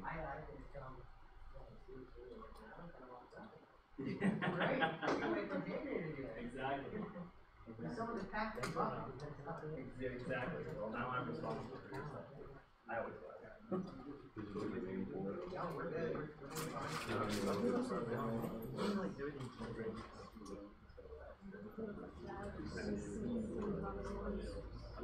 Based on everything, right? I haven't seen specific our stuff, but it's all over, right? I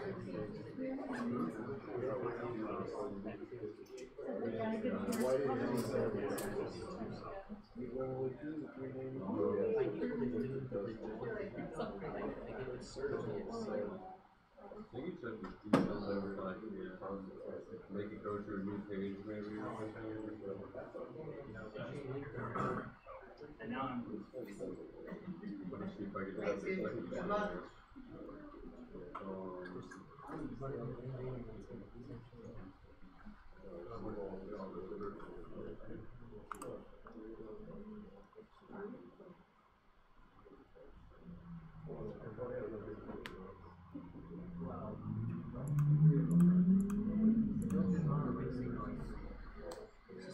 Gilbert, man, it's crazy. It's just a party town.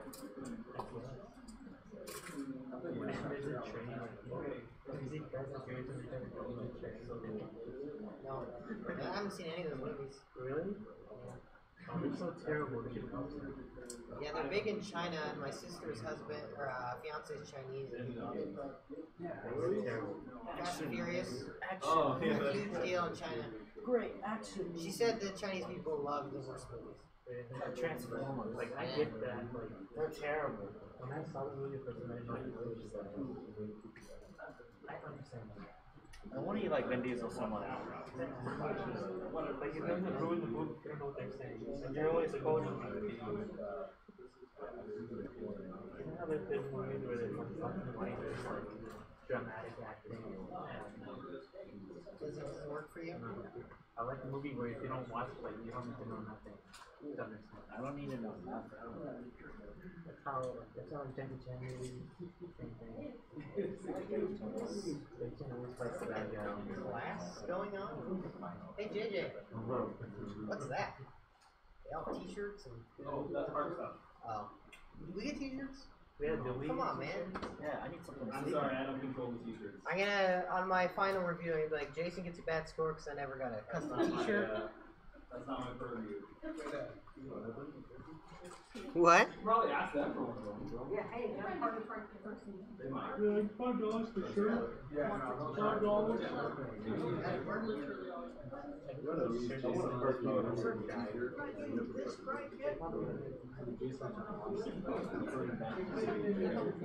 Yeah, it's something to sleep in. I'm slowly building my pirate Halloween costumes downstairs. I got the hook thing, now there's a sword down there. The squishy That might be balls. returning an array with one I wish it was good. What's that? Oh, yeah. It shows it as, if you put the cursor over it, it shows it as an array. Oh, there you go.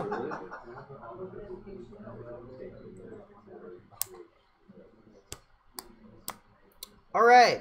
How are we feeling about this HTML? Feeling good? Thumbs ups, fives, thumbs ups. We can use thumbs up or thumbs down if that's easier. 5 is a lot of numbers. 4, I don't know how I feel. Yeah. Exactly.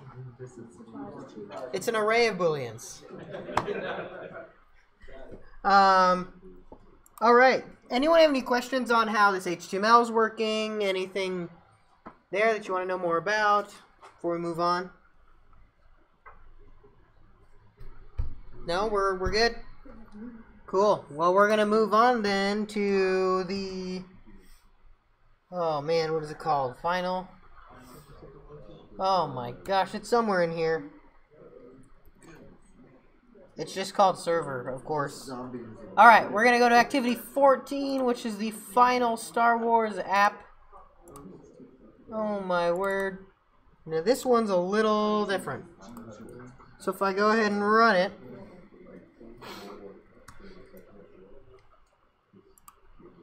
So now I have the same homepage. But I can also go to this add new character, which didn't work before. If you played around with the HTML page, we get this nice, well-designed HTML page here. Yeah, it's real nice, professional. If we look down, see what's different, we have a new route for /add, and /add also does the path join dir name, so it's going to get a local file called add.html, and if we look, we have an add.html right here. The rest of the endpoints are the same, sort of. This one is slightly different. I'll explain that in a moment. Well, okay, using a regex pattern to remove spaces. You can Google that. I'll explain it too. But anyway, so we're effectively, we've changed this to host one more HTML file. That's really all we've done. So let's look at this HTML and see what it does. So we've got our CDNs to Bootstrap, CDN to jQuery, right here, jQuery and all that fun stuff, some font awesome stuff. Give it a little pizzazz, right? What was funny about that? I thought it's true. Who left? Everyone. It was All right, so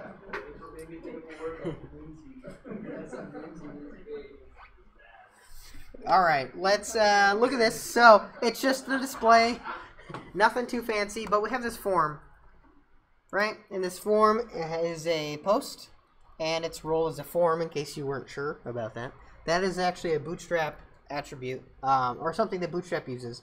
And roles, they add a bit of semantic information to the elements. So if you have a button, you'd be like, the role's a link, or you can have a link and say the role's a button, and then people can know, and you can style them. In CSS that way. Anyway, we have a form. Has some form groups. We have a name, a role, an age, and the force points, right? All in different inputs. And then we have our submit button. We also have some jQuery.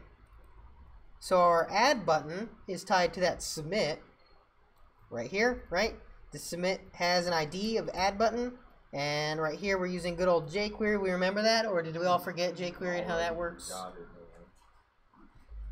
So in our add button, we have a click handler. We're going to do our event prevent default, because if we don't, that submit button is going to refresh the page and we're going to be SOL. And you go, okay, it just keeps refreshing. I don't know what's going on, Carson. I'll go, oh, well, you should probably add that in there. You go, oh, okay, great. Someone's going to bring that up. I know someone's going to bring it up. It's okay if you do. I'm not trying to make fun of you. It might be you, honestly, yeah. Yeah. Anyway, what we do is we're pulling the values from those input fields, name, role, age, and force points. We're creating a JSON object, or JavaScript object with them, right? This looks familiar? We all remember this syntax? Nothing out of the ordinary here. Then we're going to do our jQuery post. This is our Ajax post to /API/characters, which just so happens to be an endpoint right here. And it's going to take in that JavaScript object as JSON, right? We're sending in our new character here. It's going to parse it out. It's going to replace the spaces with this regex pattern. It's going to log it for us. It's going to go ahead and add the character to the array, and it's going to send it back. So we're sending it, and then after it sends it back with that res.json, the then function will trigger, and we'll get the console log the data that came back and alert that we added a character. Now, why it says adding is misleading because it added a character. Little UX trick there. Don't be confusing. Anyway, this can give a really good picture, though, of what's going on with that post from the browser, post on the server, and how these asynchronous calls work on the browser. Because you can console log in the browser, and you can even console log like a timestamp, right? And then you can console log your timestamps in the server, and then you can console log the timestamps again in the browser in the then function, and you can see how they happen in order, and you can see this asynchronous function happening all the way through, as opposed to just seeing one end of it and going, oh, it's asynchronous, it'll happen eventually, right? Now you can actually see how it happens eventually. So let's look at this bad boy in practice. Should be running. I'm on this characters page. I'm going to add Carson, role, Jedi Master, of course, age, 26, force points, 10,000 because I am unstoppable. Adding a character. If I go in here, I should, in my console, have my character show up right here. Because he's coming back from that post send, right? If I go back to view characters, I should be able to search for Carson, and it found me. So this is putting it all together, everything we just worked for this whole class.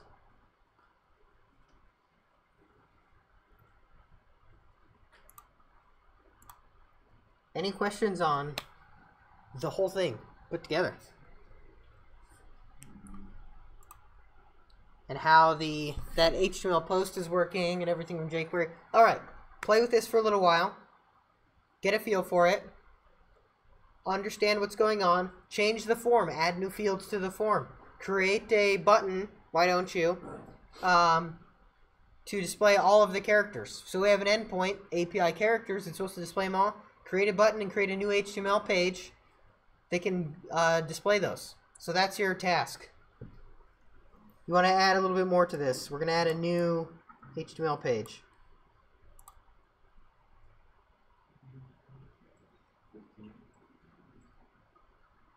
Yeah, this is in 15.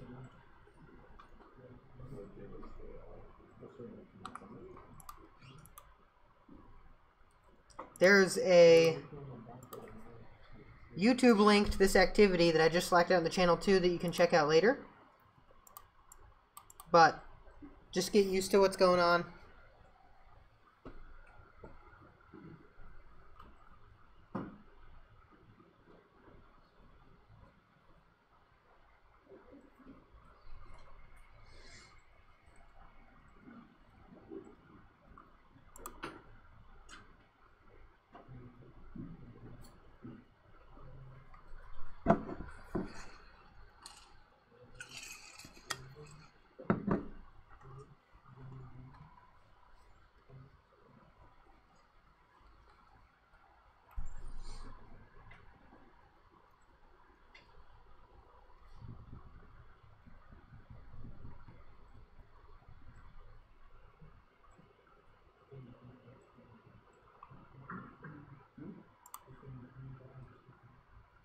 console already.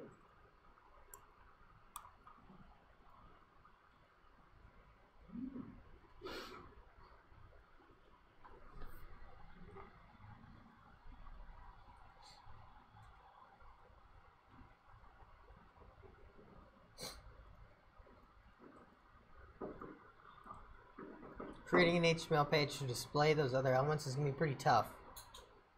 So you don't have to finish that. It's more important that you understand how this post is working. So just get a good intuitive understanding of how that's happening before we move on to the next activity. But if you have time, adding that page is pretty solid exercise.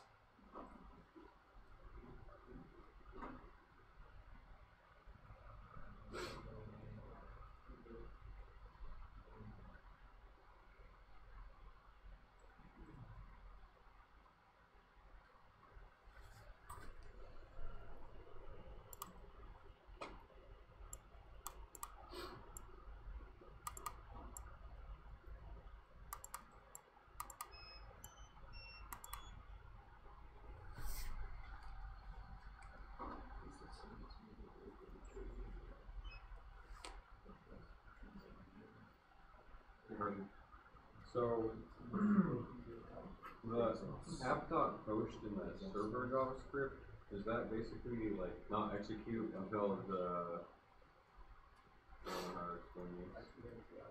Until the JavaScript and the HTML like executes? That app post in the server, yeah, it doesn't. That gets activated by that jQuery post, that $.post. Okay. So when that's called, that's calling back to the server, activating that route. That route's doing stuff, and then when that's done and calls res.json or res.send, it goes back to the browser, and the browser calls that .then function. Okay. I'm kind of it's kind of confusing, but Try to console log it and play with it, see if you can like maybe do like a console log. This is step 1, this is step 2, this is step 3. See if you can follow the steps and see in what order they're happening. yeah. You're obviously gonna have to watch the browser console and the console from your terminal, but see if you can do that.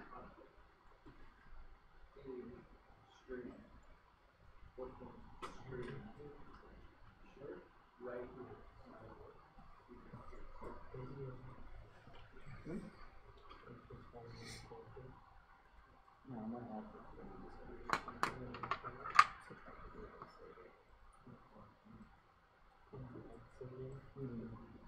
So what's on the lightsaber?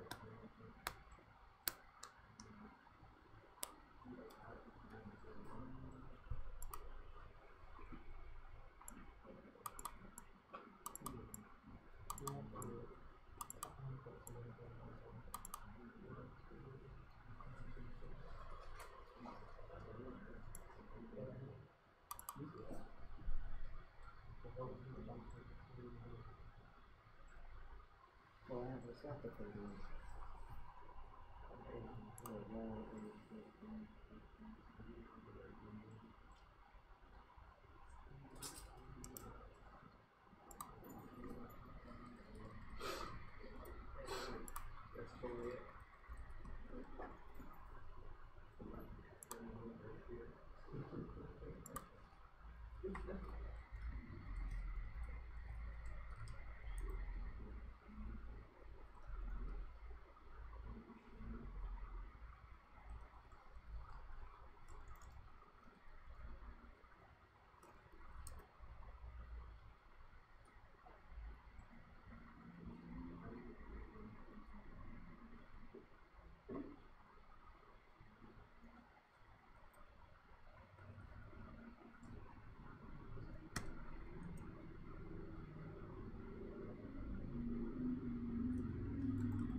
Okay.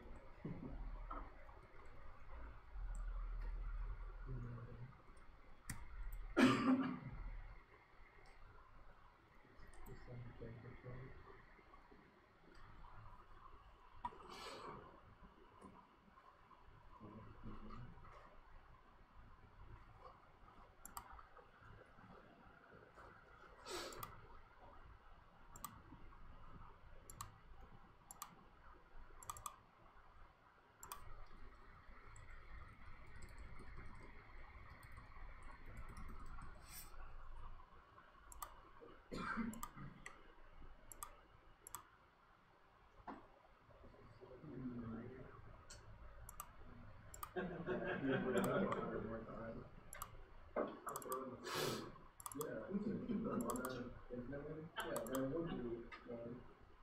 is still part of this week, though. Wednesday? Yeah. Wednesday is day 3.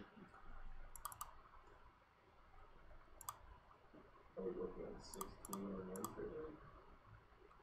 Must be. Hot restaurant. Mm. Well, because that's like, there's nothing else in there. Do you not like my midnight?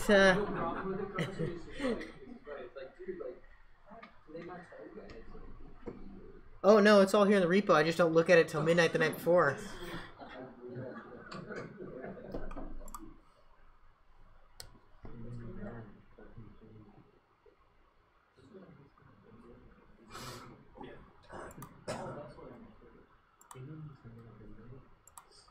Okay. So now we have, I know you probably didn't finish your extra HTML file if we started it. That's okay. We're going to get more time to do it here in a moment. But I just want to, again, go over this post stuff. So let's add some console logs here. Let me make sure I'm in the right directory. 410. Here. All right. So from here we can console.time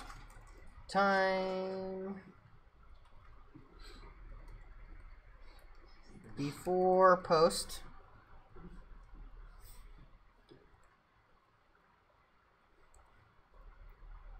This is going to be after post. Oops.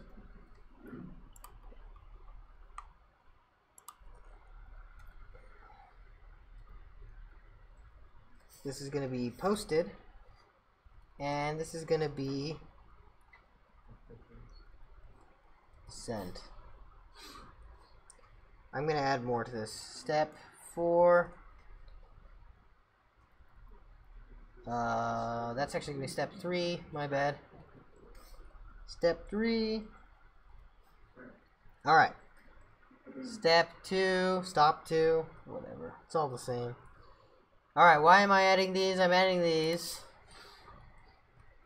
so we can see the asynchronous code in action. My god, I'm terrible at this. Server. Oh, whoops. NPM install, guys. Can't forget that. Alright. So I'm going to keep this open, because we're going to see all of the console logs happening, and I want to show them all in tandem. Right. So let's add a new character. Test, age, 1500, 10,000.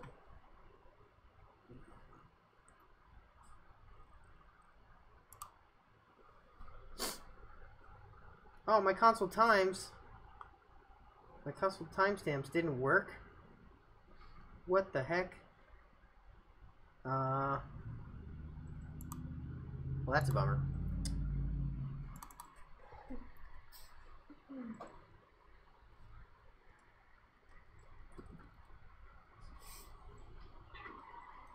Alright. 1 second. We can add this to it. We can add new date, make it a console log, and it'll work. I know you guys are like thrilled with this, but we're gonna do it. We're gonna do it together. We have no choice. We're doing it anyway.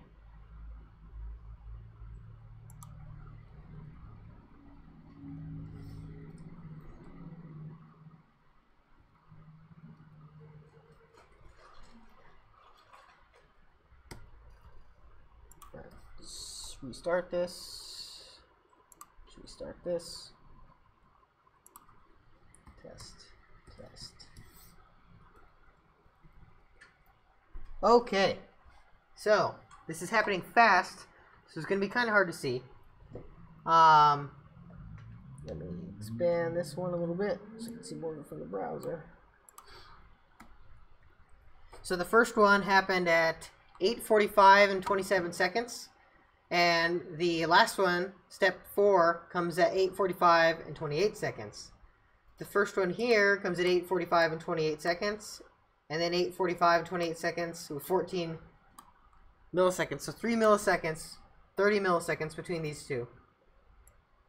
330, something around there. Probably 3. So it's really hard to see the difference. This one is not showing the milliseconds, which sucks, but you can see there's a 1 second difference between step 1 and step 4, right?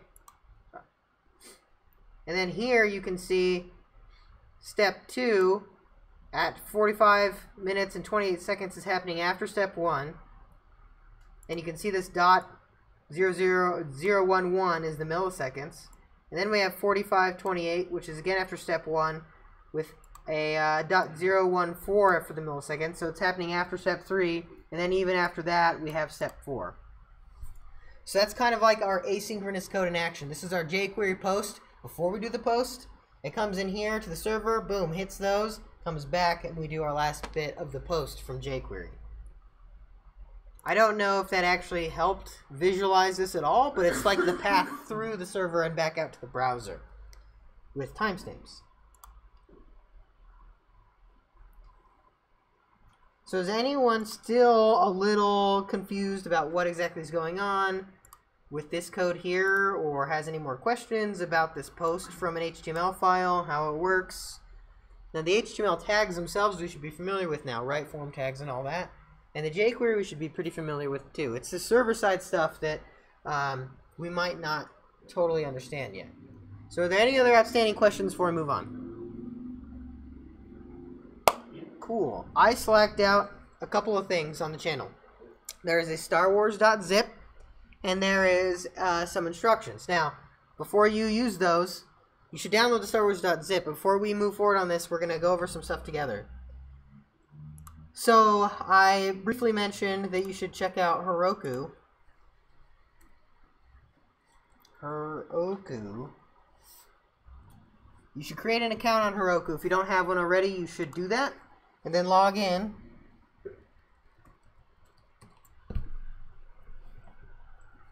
We are going to deploy the Star Wars app to Heroku. And there's a lot of things we have to do.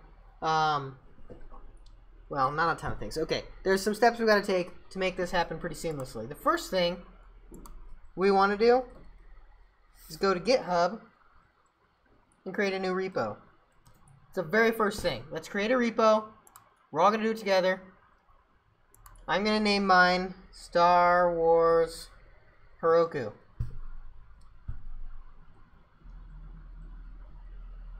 Nothing crazy. Brand new repo, Star Wars Heroku. Create the repository. You can name it whatever you want, doesn't need to be named this. As GitHub does when you create a new repo, we're going to get the empty repo page, which allows us to copy the repository.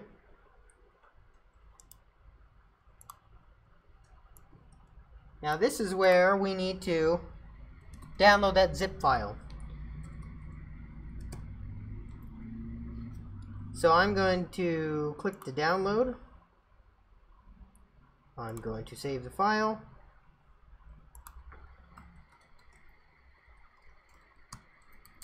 And I have starwars.zip. I'm going to move starwars.zip to media, Carson, extra drag 1, trilogy, examples. If I go to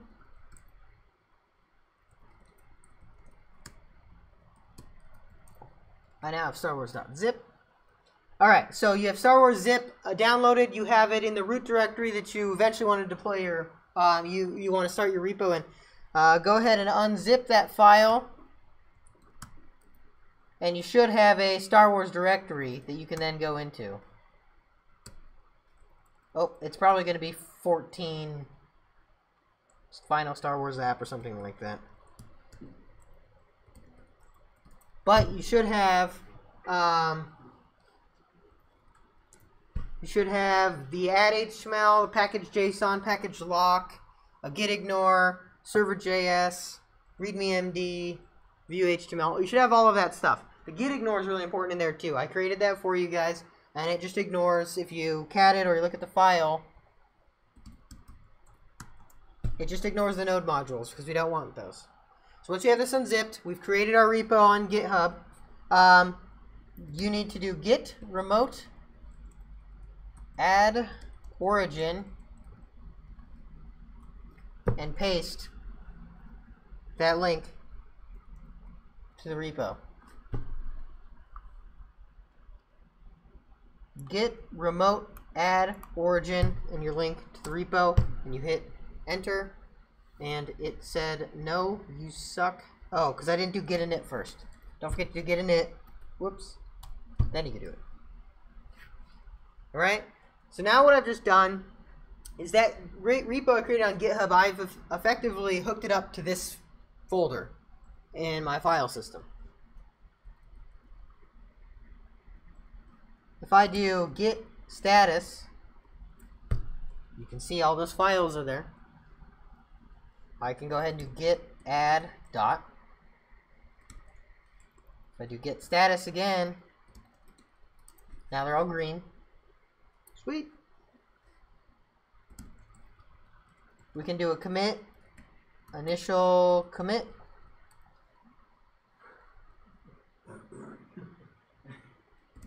What? What's so funny? Is Git funny? No. Yeah. We missed like the last 5 steps. It's okay. Like what just happened? I'm just showing it once. You'll be able to do it yourself. We're gonna go ahead and push this to Origin Master. If you're with me at this part, you can refresh your GitHub page and you'll see all that code. So now we just uploaded it to GitHub. Great, that's the first step. The next step is we want to get this working with Heroku. So what Heroku allows us to do is take a GitHub repo, any GitHub repo, hook it up to Heroku when you give Heroku access, and it will basically allow you to just easily deploy that code. So what I want you to do now that we've got this on GitHub is figure out how to deploy it. Not only do you got to figure out how to deploy it, I want you to add another HTML page, like we were talking about earlier, that displays all the characters. So there's some caveats. One, you have to hook up your Heroku account to GitHub and figure out how to do that. I recommend you have the Heroku CLI. You're probably not going to need it here, but just in case, there could be problems. If you were to deploy this code right here that we have right now, it won't work. I can already tell you it won't work. There are some things you have to do to make it work. So you need to find the tutorials on how to deploy a Node application and figure out how to make that work. We'll help you. We're not going to let you struggle too long on deploying it. So where do I go? I go to Heroku.com. You've created an account. You've logged in. You can create a new app. Give it a name. Star Wars. These have to be unique across the region. So United States. So we can't all give the same thing. UA, test, Heroku. Something crazy like that. Nice. You can create the app. Now you have this basic app. From here, you should be able to connect to GitHub, find the repo, add it to Heroku, and tell Heroku to deploy.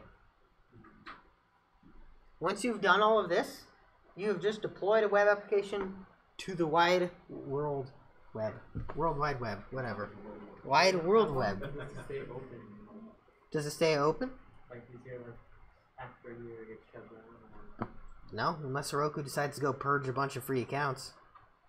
And then you use like this larger website. Well, if your website starts to get actual traffic or you upload an obscene amount of files to it, they will charge you. They'll shut you down at that point. So Heroku's just like a whatever you use, just hosting website. Heroku, they have their own platform. I don't know how they do it. But they probably have a bunch of Linux VMs behind there, and they just take your code, deploy them, and call it good. But there are some rules that you have to follow. If you click on the Connect with GitHub, it'll tell you some stuff you're going to have to do. You have to choose the repo. It's not going to work. It'll deploy. It'll say everything deployed. You'll get a little green light, and you'll go to view the app. It'll say, ooh, application error. Bummer. It'll tell you some stuff you can do. You can check Heroku logs and stuff like that. You'll have to figure that out, too. We're kind of leaving you on your own on this one. But get this deployed to Heroku. Get it working first. If you get it working, that's a huge step. That's awesome. We'll help you get it working. We're not going to just let you leave without doing that. And then, if when you get past that, add more to this website. Make it more robust. So is Heroku any different from just using like GitHub pages? It's more robust because you can upload your own server. So GitHub pages, you can just do the HTML, right? But you can't do a server. Heroku, you do the whole thing. So yeah.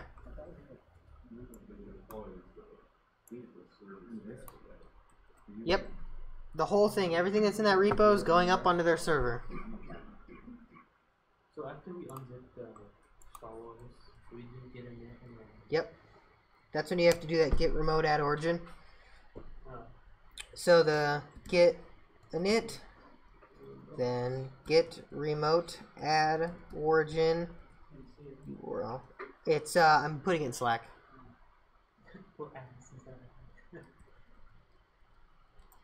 So I just slacked out the 2 commands you're gonna need, and then you're gonna have to add the code, commit it, push it up to the remote server.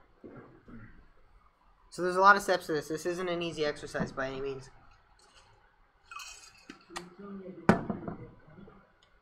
You can't do git. Well, you could do a git clone, sure, and then you could drop the files in there if you wanted to.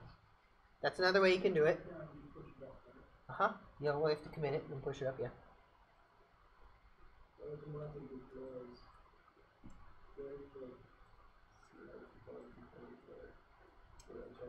You don't want to wait for CI, no, but if you can check automatic deploys, that one's fine.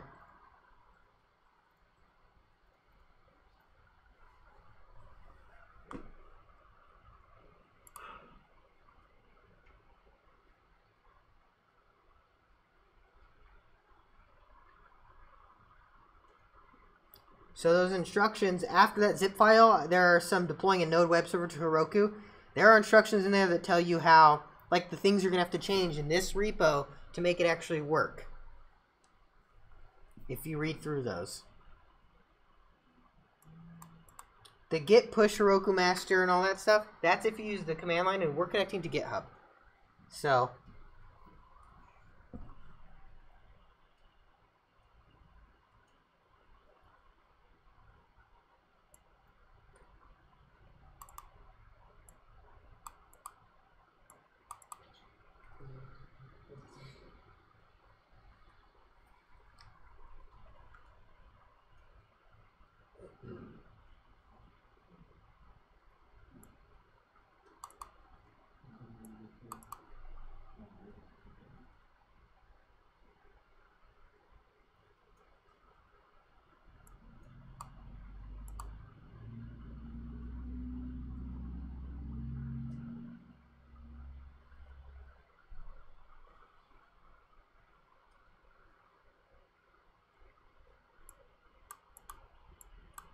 if you'd like to do this with the command line, though, those instructions help you do it. So you can also do it with the command line.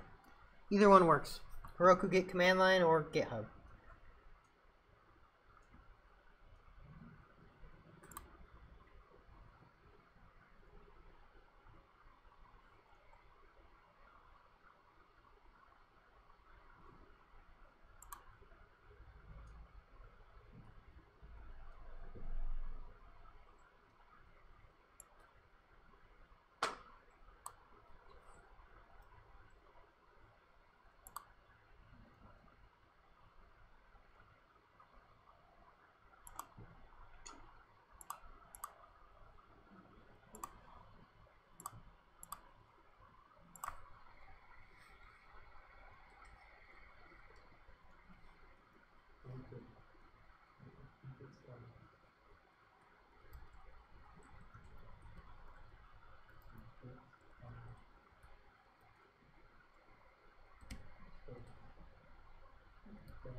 Oh, I know that.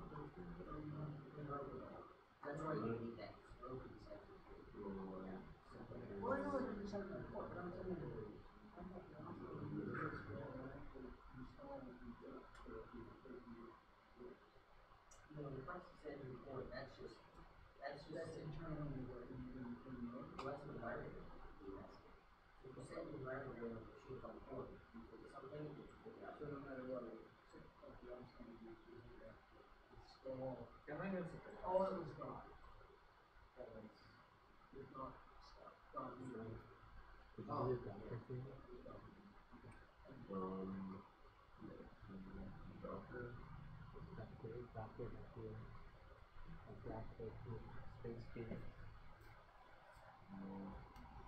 Oh, I set up this Roku thing with all of the computer with you.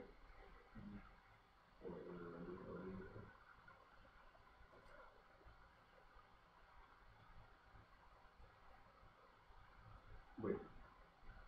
No, you were going to make a set up people. Well, for that, I was just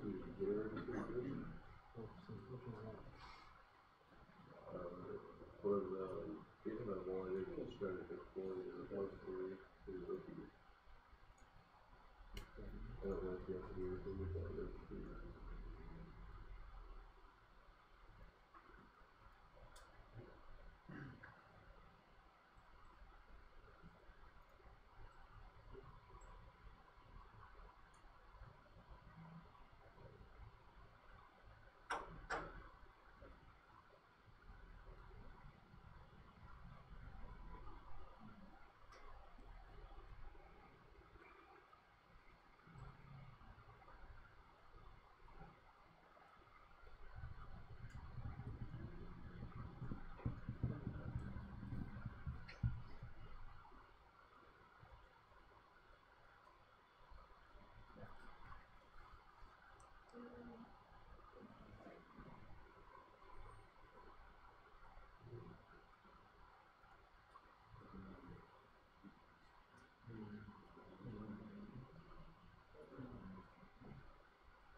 Alright, has anyone gotten it deployed?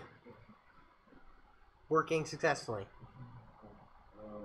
No, that's a bummer. Okay.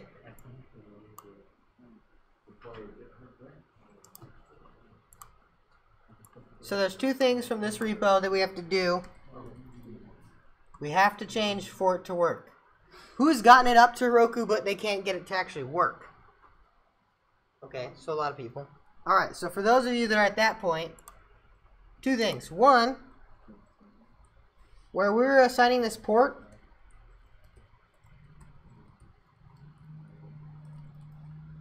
we need to do that. That is because this process.env.port says if there is an environment variable called port, we are going to use that instead of 3000. If there's no environment variable, we'll use 3000 as default port. Heroku dynamically decides what port number you're going to use. You do not have a choice. So you need to allow this so Heroku can give you the right port number, otherwise it won't work. Your app will never run. So that's the first thing. We need to have that port. And then down here, where we're actually listening to the port, it should take care of itself. Right? As long as it's in that variable. The next thing, this package JSON, we need a start command, which we have already. Node server.js. That also needs to be in there. According to the Heroku docs, that should take care of it. So, did anyone deploy with the CLI? Or did everyone use the GitHub link? Alright, so let's look at the GitHub link. I did both actually. I made a second Roku thing. So from right here, I should be able to look up Star Wars. I should find my Star Wars Heroku. Okay? Now you have to log into GitHub, you have to connect it and all that, but after you have that, you'll have this search. You can find it, you can hit connect, and now it's connected. Don't worry about any of these. You could hit enable automatic deploys if you want. It just basically says when you push to master, it'll automatically deploy it again. Makes it nice and quick. And then master branch, deploy branch. What you're going to get is this log, this build log. You can watch it. When it's done, it'll say it's done. Deployed to Heroku.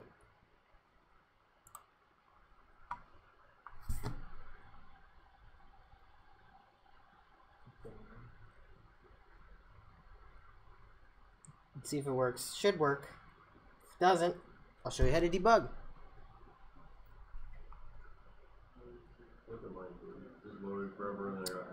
Oh, actually, I never pushed those changes, did I? Yeah.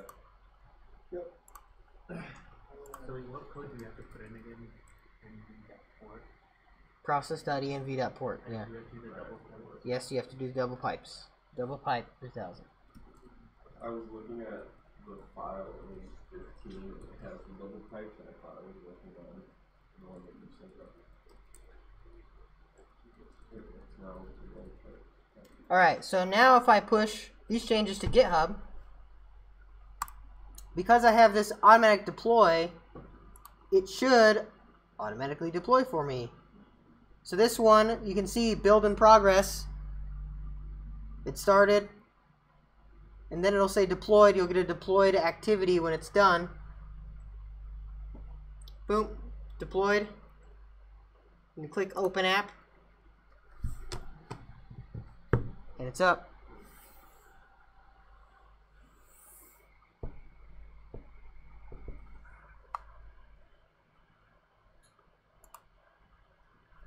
How many people are working now? Couple? Yeah.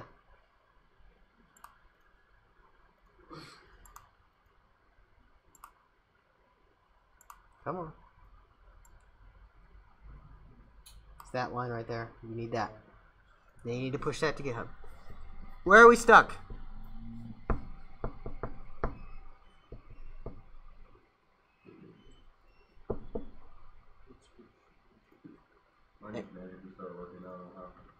Did you push up new changes? It might have taken a while to redeploy.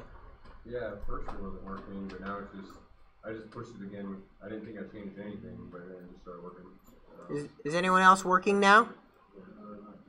Not yet? You're working back there? Mike, you're not? What are you seeing? Says application error. Yeah, so if you have the Heroku CLI, what you can do, do you have the Heroku CLI installed, Mike? So you can do Heroku login, right? It'll ask for your credentials. Then what you can do is Heroku logs -- tail -a in the name of your Heroku app. So if your Heroku app, mine is Star Wars nope, that's not mine. Mine is, that is also not mine. Where the hell did I put it? Oh, it's in Chrome.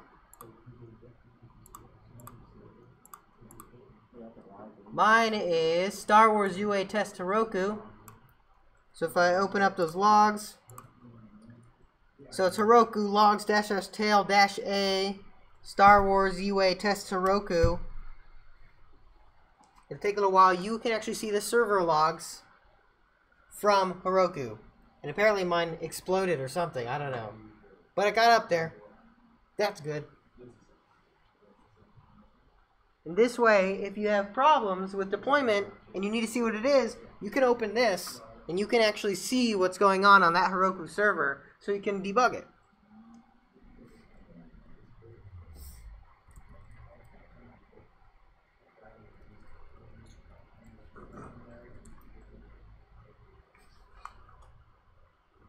If you use the command line version, you get this nice little build output. When you push to Heroku, you can see it building. It's nice. Very friendly. Mine was working, I just couldn't figure out how to get to it. Yeah, you have to go to this main page and hit open app.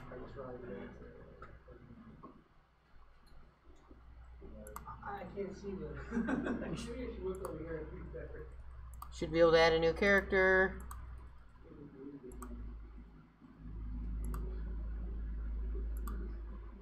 But now, is that character going to be there forever?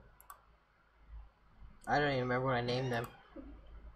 But FFF. if you just do view all, does it view all functions? Oh no, because you pushed out the 14 code instead of 15 code. Yep. The 15 code has The it. 15 code has it? Oh. Yeah. That's Well- why the 15 code has everything that you need to deploy. Yeah, well, I wasn't going to give you that. You're supposed to build the extra application parts. Jeez, come on, man. Anyway, yes, the character is there, FFF, the awesome Star Wars character FFF, is there until I redeploy. If I redeploy, it's gone. Because it's going to restart the process. Right, but if you close that tab and rerun it, FFF should still be there. FFF should still be there. I can refresh. FFF's still there. Until you stop it. Until I stop and start. So I can refresh this. I can probably have it reboot. I can deploy new changes, something like that. Alright, who's got it now? Okay, we got more. That's why you want it to like link up to the database in the back end, right? So that Yes. if the server stops, you don't lose it. Yeah. So if you got it already, you can either add that new page to view the stuff or go home. And how to stop the running? How to stop the Roku Yeah. from running? There might be something on here to stop it.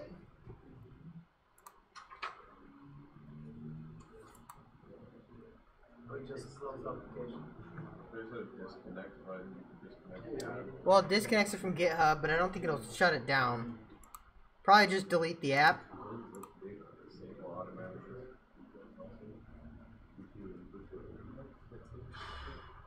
Or we just gonna leave the run? It's just gonna run, I think, until you delete it. Okay. This is more out. There's a... Yeah. I mean, they're not going to charge you unless you have your credit card on there and you end up using a lot of data. So you just leave it there and they'll shut it down if it's ever too much. That wasn't me.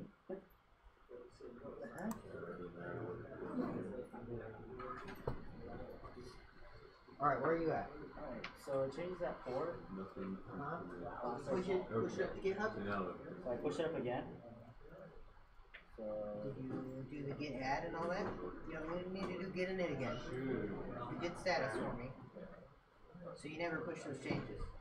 You need to do git add, dot, then git commit, dash m, and then your message. Then git push or to the master. I'm not gonna do the last one. Now it's on GitHub. You can redeploy your changes from Roku. So go back to Roku. You're gonna Go to your deploy code. Go on down. Deploy branch. And then when you build it with your new changes, it should work out. Do we delete that? Or we just leave that? Yeah, anything else after that? you can like, Oh, that's it. through the command line, you can build it. Okay, yours working? Like no traffic, where you can set something like another value to the user to 0 so that like it doesn't connect anybody, but other than that. So you're already changing. You want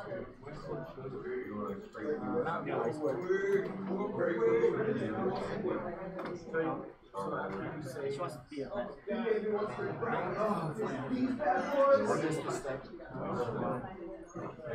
I committed my changes and I forgot to I'm pretty sure she's not. The only person in the middle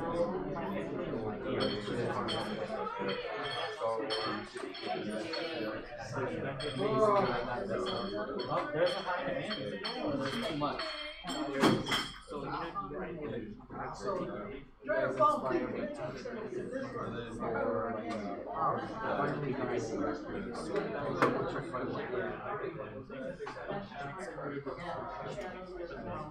This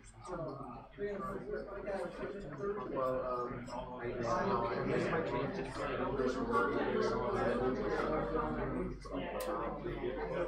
Oversaturated